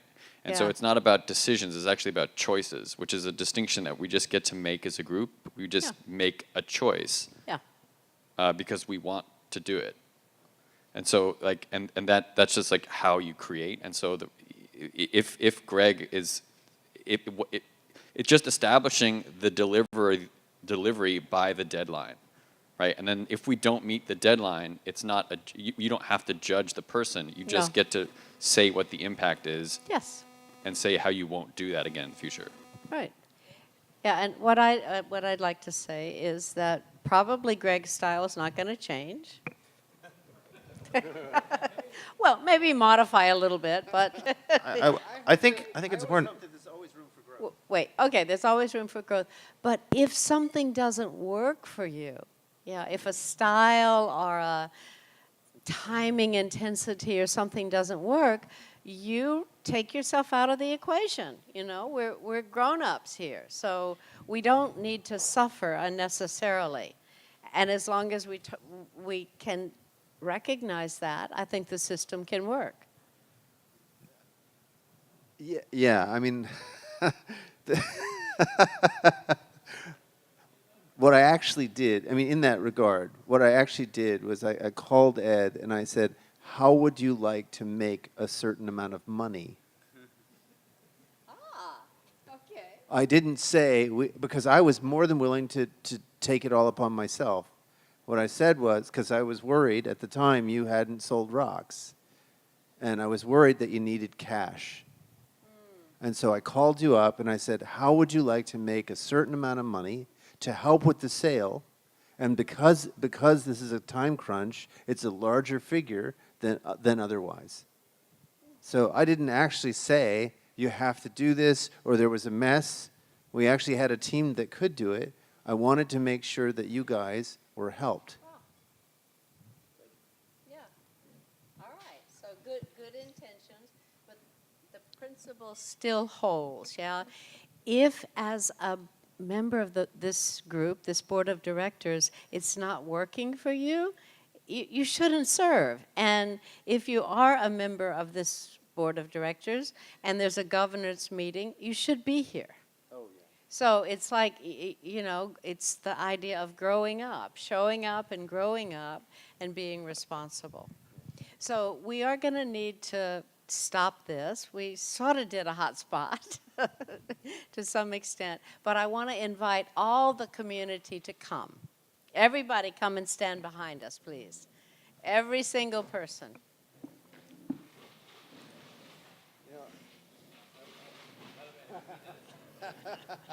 I realize. Yeah? I realize, even though we're developing a hive mind. Yes, it's a hive mind. Every hive needs a queen bee. And I'm wondering who that queen bee is. It's the only time I've been the queen bee. Yeah. Okay, so thank you all for being willing to be naked and to be naked.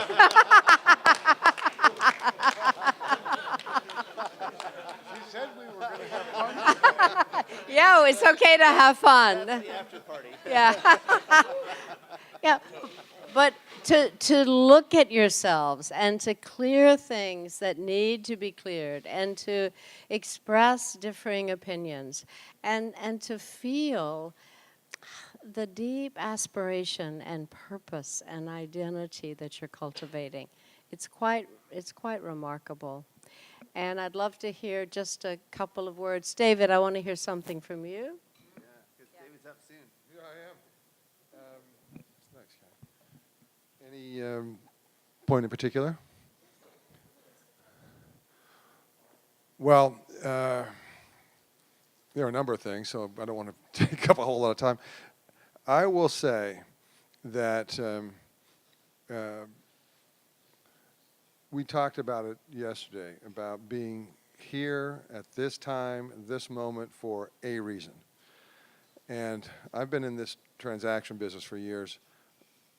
I feel like I've finally found a platform, a person, a group, an infrastructure that makes sense from a standpoint of creating, designing, implementing, and the financial benefits that inure to that infrastructure, that ecosystem. This is a unique opportunity, and so I feel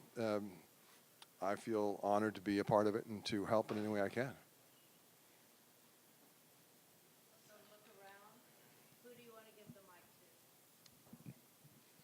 Thank you.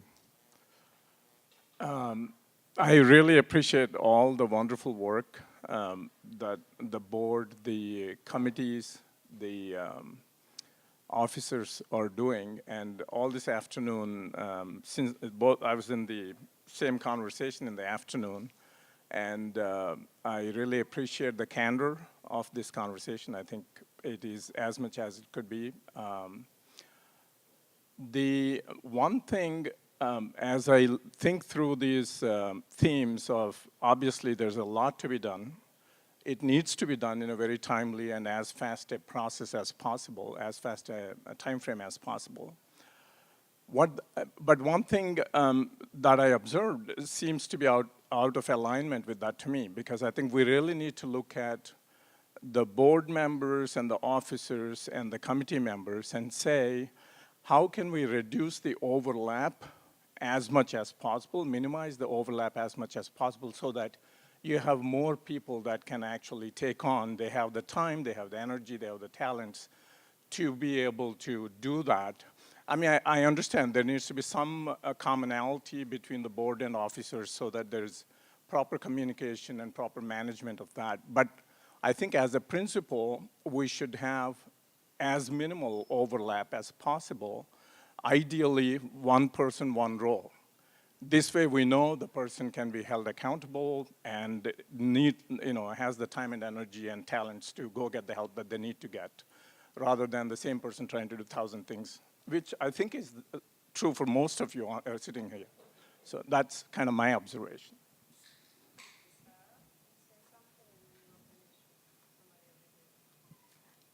I'm touched by the energy that you guys are creating by standing around this group. And I'm just watching the faces. And it seems like there's something being felt here at the center that you guys are all a part of. Mm-hmm.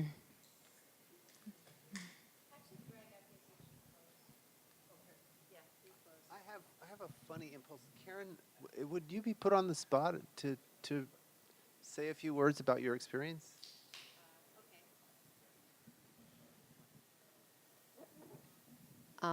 I am relatively new member, and so I'm kind of being thrown in at the deep end here. It's been quite the learning experience, and I have to say I've absorbed so much. I've absorbed so much through this experience, and I feel like I've had this absorption experience of what RChain is over the last 2 days that I would never experience any other way. So I'm really very thankful for that. And my experience of this is that it kind of gives me a peering under the hood in a way that connects with what people's roles all could be, and where they emanate from, and where they're been and where they're going, which I don't think I would have ever been exposed to any other way. So I'm incredibly grateful.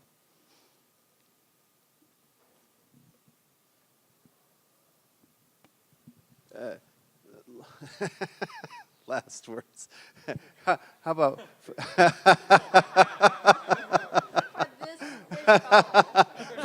well, I mean... Yeah, gigs up. Actually, I want to do first words. So looking forward, just in the next few minutes, go listen to David at Cocktails. David has some really interesting things to say. And also looking forward, tomorrow, I'm not teaching Tai Chi.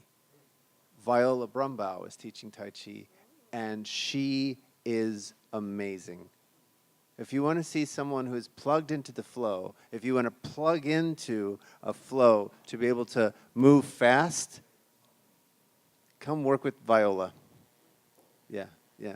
And with that, I'm sure everybody wants a break. Okay, wait. I want to remind you that today is the start of the Miracle Month. For the next 30 days, everything you do is multiplied 100,000 times. Make use of it. Let's go. Yay.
check, check, check, check. Hey, everybody.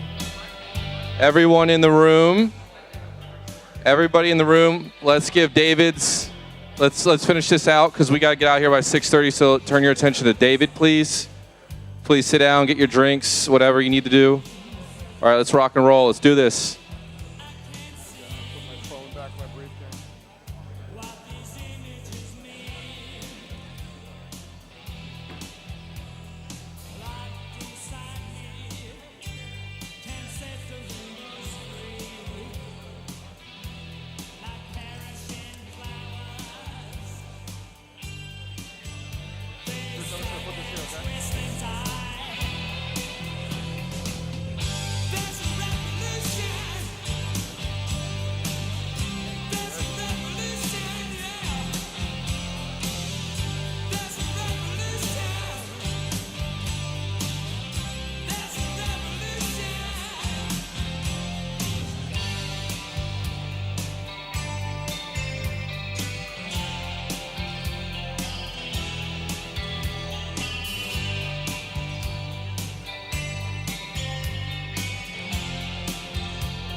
All right, hello, everybody.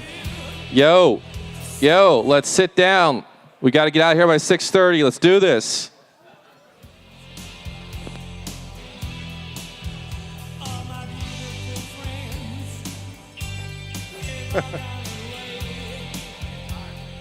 Yeah, I know. Okay, well, I'm going to get going in a couple of seconds here.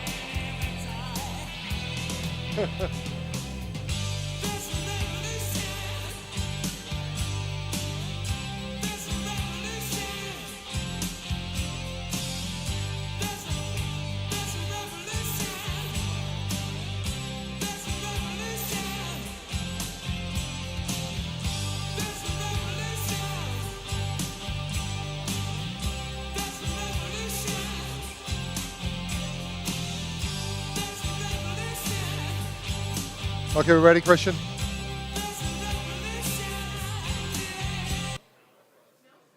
Okay, hi. I'm going to get started. My name is David Otto. Thank you. I am outside counsel to the RChain co-op. I've been involved with helping on a number of legal issues, structural issues, financial issues. Been working closely with in-house counsel Evan Jensen. And this presentation is meant to be interactive, so any questions along the way, feel free. Ask me. The idea is to bring a little bit of perspective around the legal, financial, sort of operational imperatives with this structure, co-op structure, and what the legal parameters are relative to distinguishing between a security and an asset for purposes of the financing of the business vis-a-vis the ROC or the ultimately the REV. A little bit about my background, 30 years in the M&A, securities, corporate finance business. So I come at this problem, that is the regulatory perspective, both from the SEC and the CFTC, from a great deal of experience in working with securities issues and working with regulatory bodies and understanding the sort of analytical framework and the concerns. Ultimately, the regulatory concern, at least at the SEC level, is about disclosure and about protecting investors. So let's get into it. It's a little bit of history. I think everyone's probably fairly familiar with the history of crypto and where we are now and where we're coming specifically. We'll jump right into it. So SEC v. Howey is a seminal case that's applicable throughout the crypto market and directly applicable to issuers because it is the the case the SEC uses to attempt to quantify whether or not what you're doing by virtue of financing an initiative with a cryptocurrency, whether or not you're doing that with a security. So the Howey test is a four-part test. The four-part test is an investment, and the investment is essentially money or a money substitute going one way for something coming to you. Pretty straightforward. An investment in a common enterprise. Common enterprise, certainly, RChain would qualify, as would any business where people are investing. So investment in a common enterprise where the expectation of profits are to be derived from the efforts of third parties. So, and just a little bit of background. So Howey, that case involved a citrus orchard. And the Howey and his compatriots were selling interests in the citrus orchard. The money that was raised was going to be used to plant, harvest, transport, and sell citrus products from the orchard. The instruments that were sold, the challenge was whether or not they were investment contracts. The case was determined that in fact, those interests are investment contracts, and they're investment contracts because of the four-part analysis. Investment, common enterprise, expectation of profits, and the efforts of third parties. So how does that relate to what we're doing? And I'll go through it in more detail and ask any questions, but essentially, and I'm working on this for a talk we're going to do, a continuing legal education seminar that I'm sponsoring with the Cooley firm end of May. And what I'm looking to do, and I was talking to one of the fellows here earlier today, is to tokenize the Howey fact pattern. And if you tokenize the Howey fact pattern, you think about that, and then you layer on top of that the co-op structure. So think of the citrus orchard as a co-op. And if the citrus orchard was a cooperative and parties were becoming members in the cooperative, and in that cooperative they were able to monetize a token and to use that for purposes of designing, developing, processing, selling product out of that orchard, that cooperative, there's no security analysis. There's not a security. You've got cooperative interests. You've got a token that's exchanged for value that represents that currency or exchange of value, and there's no third-party reliance. The expectation of profits from the efforts of third parties is the critical piece of the analysis. It's kind of hard in every instance where cryptocurrency is being sold. It's kind of hard to argue that it's not an investment in a common enterprise. It's more than kind of hard. It's just not happening. So you focus on expectation of profits from the efforts of third parties in these instances. What we've done with RChain is form the cooperative. The cooperative minted the rock, and ultimately we'll do a one-for-one exchange for Rev. So the cooperative minting the rock and then selling the rock. There's the investment. Doesn't matter if it's USD, ETH, BTC.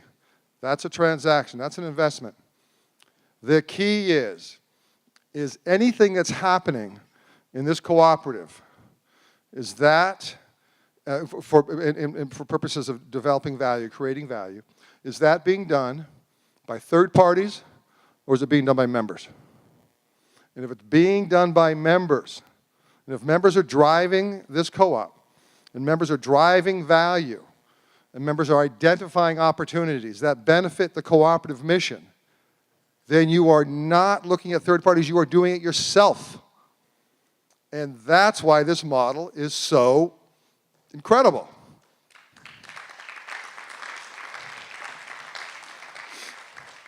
It's also why all this discussion around membership we had earlier today, Kenny, and participation and duties, responsibilities, rights of membership, that's why it's so critical. This isn't a passive activity, nor should it be. The other interesting thing, as we talked a little bit about the other day, is the fact that as members, we're all small minority holders. It's all one for one. Whether you've got 5 million rock or 2 rock, doesn't matter. It's a one-for-one vote as membership. And so that vote and that participation amplifies the nature and extent of your participation. You aren't squeezed out because you didn't put up $1 million, $100,000, whatever the number is. Your membership is what drives your ability to participate. Your willingness to participate and your desire to participate are what make the model work. So it's very much a function of membership activism. And events like this underscore that. Events like this prove the case. They prove the case that this isn't an organization where people are sitting around expecting value to be derived from the efforts of third parties. People here are expecting value to be driven by their efforts, and they should be. There's no one more capable or more focused than the people in this room, the people that have been here the last couple of days. And, frankly, no one more vested. So why not? So this model, by the way, works not only if you're designing a next generation blockchain, it works on so many levels when it comes to trying to break down the legal standard and analysis around whether or not what you're doing in the sale of that cryptocurrency is a security or an asset. So this is the heart of the analysis. This is the heart of what everyone's looking at and looking to comply with or not, understanding, trying to develop a framework for how do you do this? How do you sell crypto? How do you create a new platform that eviscerates the VC model?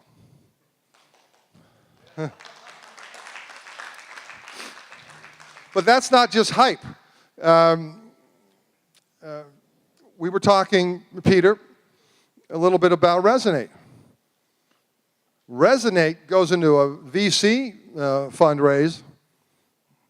You probably can't get anybody to answer your phone call or get them to open the door for you.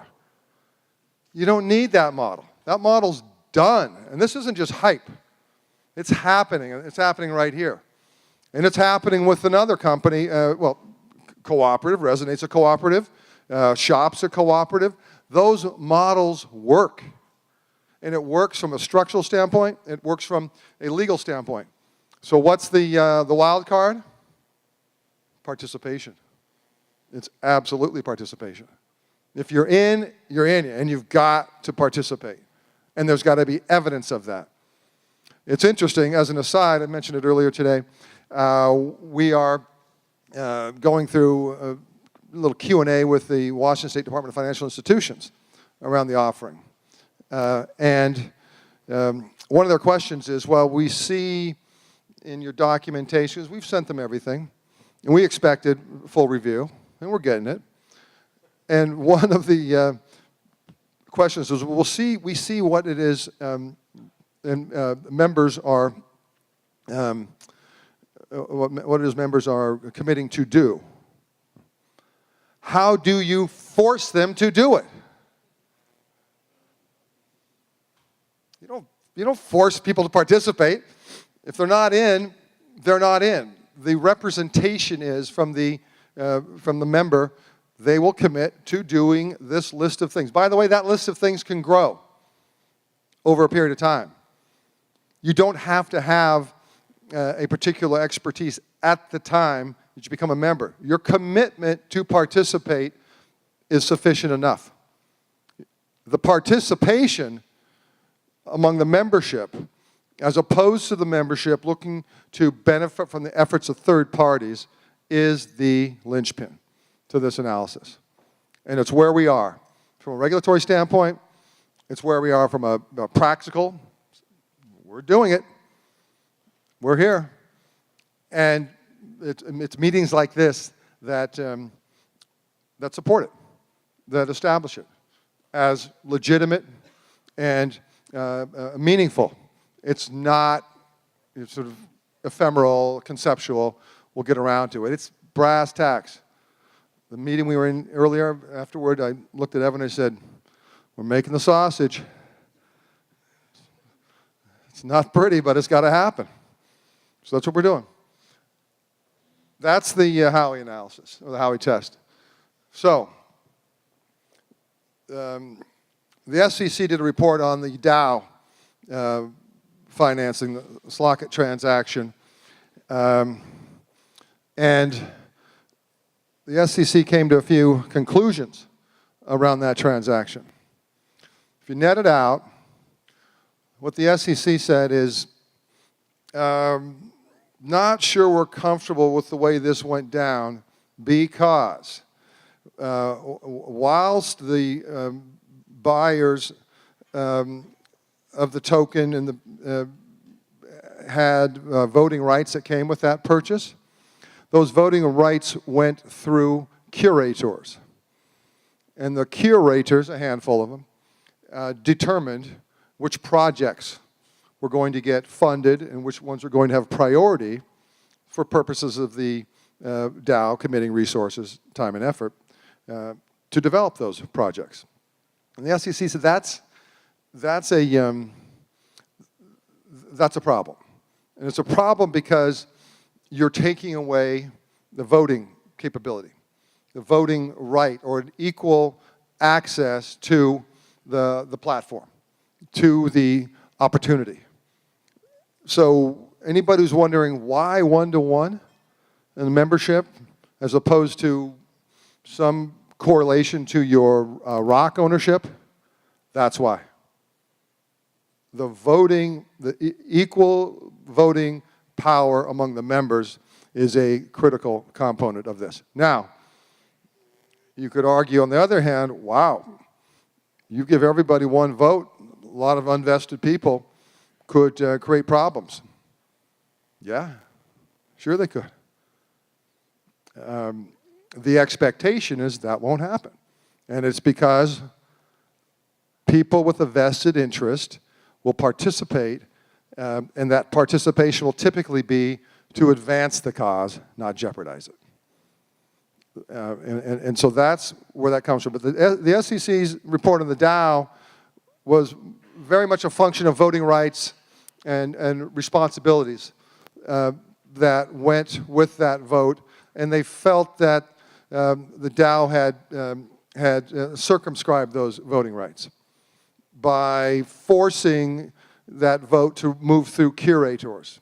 And the curators determined what projects would get funded, and that's not particularly democratic. So the SEC said, we've got a problem with this. Without the vote,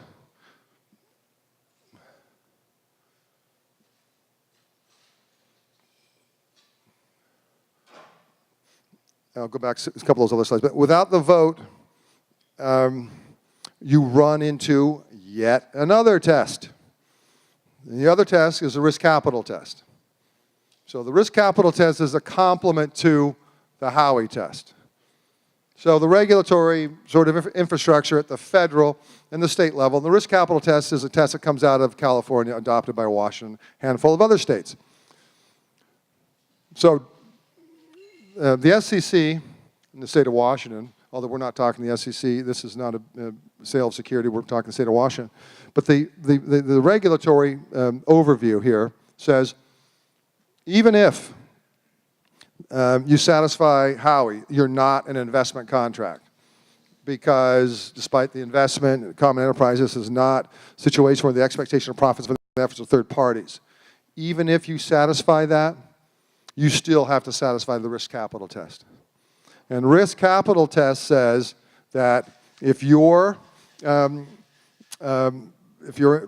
engaged in a sale, that unless you get actual or practical control, your capital's at risk. Actual capital control in connection with the exchange, the investment. So unless you have actual or practical control, you, investor, you have to satisfy the risk capital. Your capital is at risk, and therefore you have to satisfy the risk capital test. Risk capital test says it's a security. If you have no actual or practical control, you're selling securities because you're putting people's capital at risk. So, again, why 1 for 1 on the membership and the voting? Because it satisfies risk capital test. It gives real power to everyone equally, regardless of investment amount. So it isn't a participation analysis at all. It's a voting right. Do you have actual practical? If you wanted to, you as a shareholder, could you reach out to the rest of your can you reach out to the rest of your membership and motivate that body to do something? Or are there impediments to that? And if there are impediments to that, you don't have actual or practical control. That was part of the problem with the Dow. No actual practical control. So that's a big issue. And it's also an issue that's perfectly addressed with the co-op on a one-to-one voting structure. So that makes, that's a complementary test and a complementary analysis that has to be engaged in along with the Howey test. So there's a lot of talk in the legal community about, well, crypto is all about buying low, selling high. It's no different than security. That's all that's going on.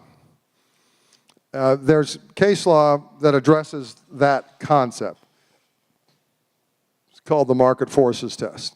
So, again, you apply Howey, you apply risk capital, you satisfy those.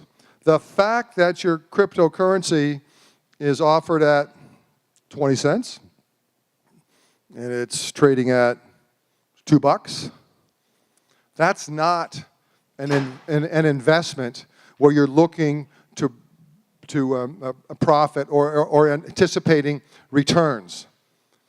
That's a market force reality. So it's a function of market forces.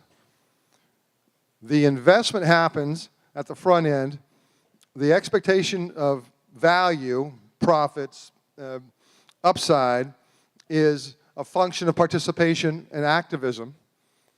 The one-to-one vote satisfies the risk capital test because as long as you have the ability to have actual practical control, whether or not you exercise it, you have it. That satisfies risk capital. The fact then that the crypto moves from 20 to 2, 5 to 10, whatever your numbers are, that's a function of market forces. And what are market forces driven by? Participation. Because it has no value unless it's created right here. It has no value. And so that, and then the articulation, the dissemination of that value, here's where we are from a tech standpoint, here's where we are from a capital raise standpoint, here's where we are from a human resources standpoint, creates more value. That's how and why this model works. It's absolutely a new paradigm, a completely new paradigm. for financing. And when I say it eviscerates VC, it's not a joke, and it's not just talk. It does. It works. It's a model. We have it with Resonate. We're going to have it with 2 others. These companies generally are not going to get the time of day at a VC firm. This model works. And then when you attach a business like Resonate to a blockchain protocol like RChain, and you start talking about how that execution works from a perspective business opportunity and business transaction opportunity, that too becomes part of the equation for determining value or driving market forces. So that's sort of, in a nutshell, hang on. Oh, okay, so this is, yeah. So that's kind of the hard analysis where we are from a regulatory standpoint, from the SEC, from the state. In December, the SEC came out with a report on cryptocurrencies and initial coin offerings. And Clayton, chair of the SEC, it's a 7, 8, 10-page piece of work. But part of it, that first paragraph, he's, yeah. A token that represents a participation interest in an entity, in a group. So that participation interest may not implicate securities laws. It may be an efficient way for the club's operators to fund acquisitions, facilitate distribution. So what are we doing? We've got a co-op.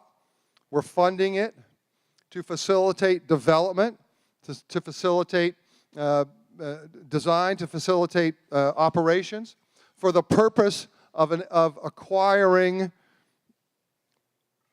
businesses to be deployed on the blockchain for future value to those businesses and the people that are involved in them. That parallels, that Book of the Month Club concept, parallels what we're doing. It parallels the co-op model.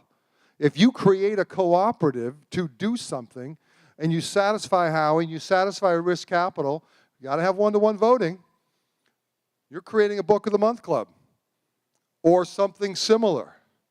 And then you're using capital raised to help drive, what are you selling? What are you building?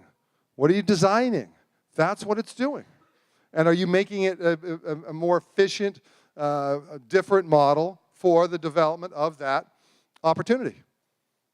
Whether it's music or e-commerce. It is absolutely,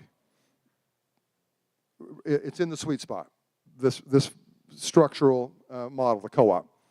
And the design that RChain has, and that design can be replicated for everyone we're working with. It doesn't have to be, it can be. Okay. So we've gone through this. There's a lot of talk about utility tokens and the utility token analysis. Basically, the way it breaks down is regulators are saying, and a number of lawyers, that unless the token has very clear, functional, bright line utility, it's a security. That logic's flawed in a couple of respects. There are plenty of things that don't have immediate utility that aren't securities, right? A barrel of oil out of the ground isn't that interesting until it's refined. But that barrel of oil isn't a security because it has no utility until it gets refined. The CFTC has determined that, at least BTC, but crypto in general is a commodity. And they're going to treat it as such. It's an asset, and it needs to work as such. And it's up to the issuer to ensure that. So the utility token, the utility analysis, the simple one is I get the token and I can go deploy it to do this, buy some compute or get a discount on something I want to acquire. There's some interesting sort of foundational utility. But what about utility that's integrated into a token that ensures you're able to develop your Book of the Month Club, your Book of the Month Club equivalent, that you're able to identify assets and bring those into your co-op and deploy those assets more efficiently. That's utility as well.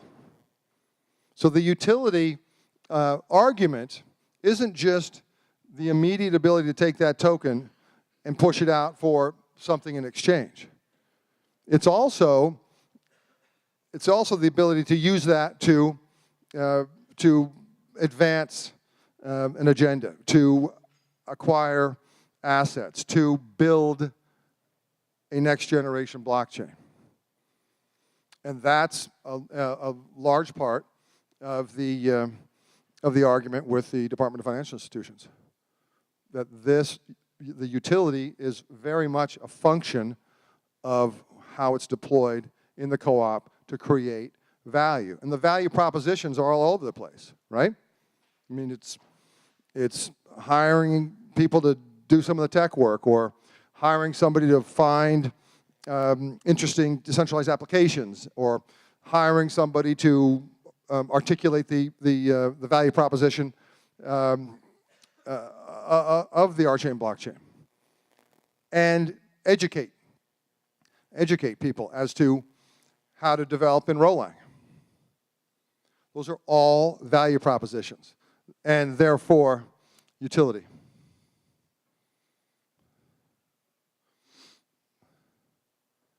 Yeah, this was, I put one, where was the, I like the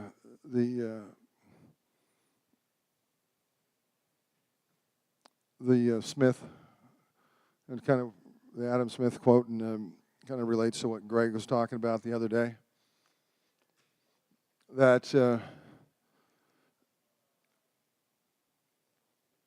where are we? Yeah, Smith believed that the core desire of all people, was to be both loved and worthy of love. And Keynes believed the highest possible human life came from creating and appreciating artistic works. Money is not some separate force, easily divided. Money is changing now. It's changing very fast. This is nothing that everyone in this room doesn't already know. The interesting thing, I think, is that the concept, the store of value, the representation of money, of currency, it's what you will accept as valuable in exchange. Anybody here do any work for RChain? Who gets paid in rock? Okay, look at that. Yeah.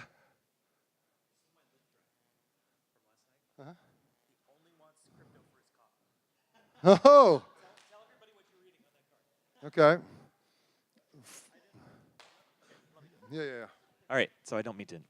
All right, so to illustrate that point, this business card right here, I got this from my Lyft driver last night when he drove me down to dinner. And I said, oh, this is interesting, this coffee thing. And it had all of the crypto logos on it. And I said, well, that's kind of weird. Do you accept crypto? And he's like, I love crypto. The only thing I want is crypto. And I said, I got a really interesting idea for you. There's this cooperative here in Seattle that you can join, make your voice heard, participate at a one-to-one value, and get paid in that currency for your coffee. And I told him I'd buy some with Rock. And he said, yes, please. Yes, please.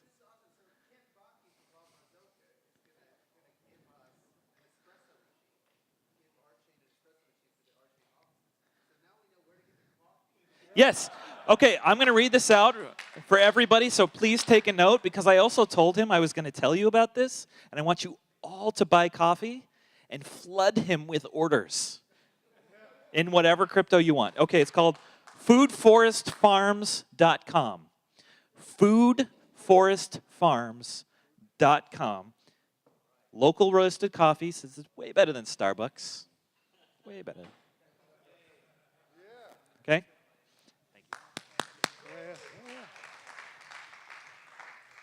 Here it is. And I don't want to sound too promotional or evangelical, but this is where it's going. Money's changing. It's changed.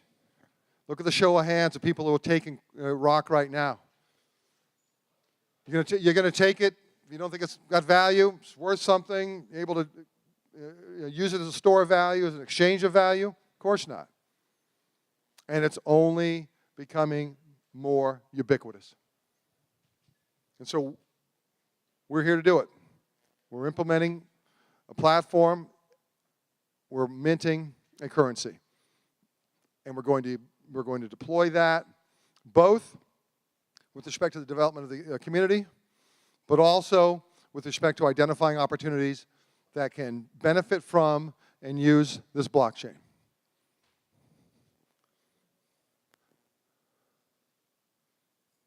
Okay, and for anybody who hasn't been around for a while and wasn't involved in sort of the inside discussion around how to do the token sale, there are best practices that are circulating among the community, and so we followed every one of them, obviously. But there's a best practice sort of scenario. They're all up there: white paper, development roadmap, fair token pricing, token not an investment. One of the interesting things about the private token sale is there was no solicitation.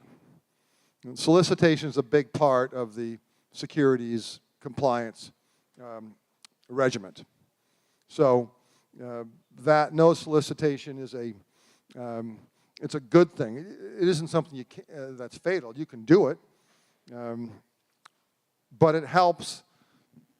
It helps to be able to identify privately interested parties and to target them and have them on board as part of the team and as part of the investment pool. The solicitation is absolutely allowed, and in fact, another point of interest that people should know in talks with the DFI. So the DFI says, okay, we understand it's an asset, we understand how it works, we understand what you're doing, but all that aside, humor us. Imagine it's a security. What exemption are you relying on? So you have to plan for it. Our exemption, just so everyone knows, is a 506C. 506C is under Regulation D, part of the 33 Act, and it allows for solicitation, private market. This is, by the way, this is for securities. It's if it was ever determined that the rock was a security. It is not. And I'm betting my career on the fact that it will never be determined to be. But, thanks. But the regulators, as they will, okay, we hear all that. That's interesting. Now let's just assume it's a security. Where's your exemption? We have an exemption if we were ever to go that direction. And it's a 506C. And that's, a 506C essentially says you can solicit to the world. Just make sure that whoever comes in as an accredited investor. We've got accredited investor questionnaires. They're filled out, so we're fine. But it's an interesting exercise, and it's an interesting contrast between sort of standard regulatory behavior and what's going on in this market. Okay, I'm getting short on time here. Anyway, so best practices, they're important and they're followed. The financial relationships with co-op member groups, really here to emphasize the importance of those groups that have a level of expertise and capability and want to do something to advance the objectives of the co-op, that it's available. It's not only available, it's happening right now in this co-op with RChain. So that's part of that continued participation and creation of value by members, not third parties. Again, store of value, means of payment, unit of account, those are standard sort of 3 parts of what makes a currency a currency. And the fact that there is willingness to accept it and to use it and to hold it satisfies all 3 of those. We did a little bit of this, I think, yesterday. Centralized organizations, pretty straightforward. Top-down, private board meetings. Every one of us, as a minority shareholder, would get 0 to no attention. And that's the way it works. You've got to have some juice in a private or publicly held company, meaning amount of stock, ownership, to have a voice. That's not the case here. Yeah, everyone's one-to-one, and meetings like this, governance forum, as I said earlier, it underscores the value and the importance and the reality of what's happening. So again, decentralized structure around design, deployment, HR. These are all parts of the team. I am running out of time. This is pretty straightforward. 6 principles of a co-op. Thus far as I can tell, we're doing just fine on all fronts. So it takes work, it takes ongoing management, it takes ongoing participation. And that is it. Thank you.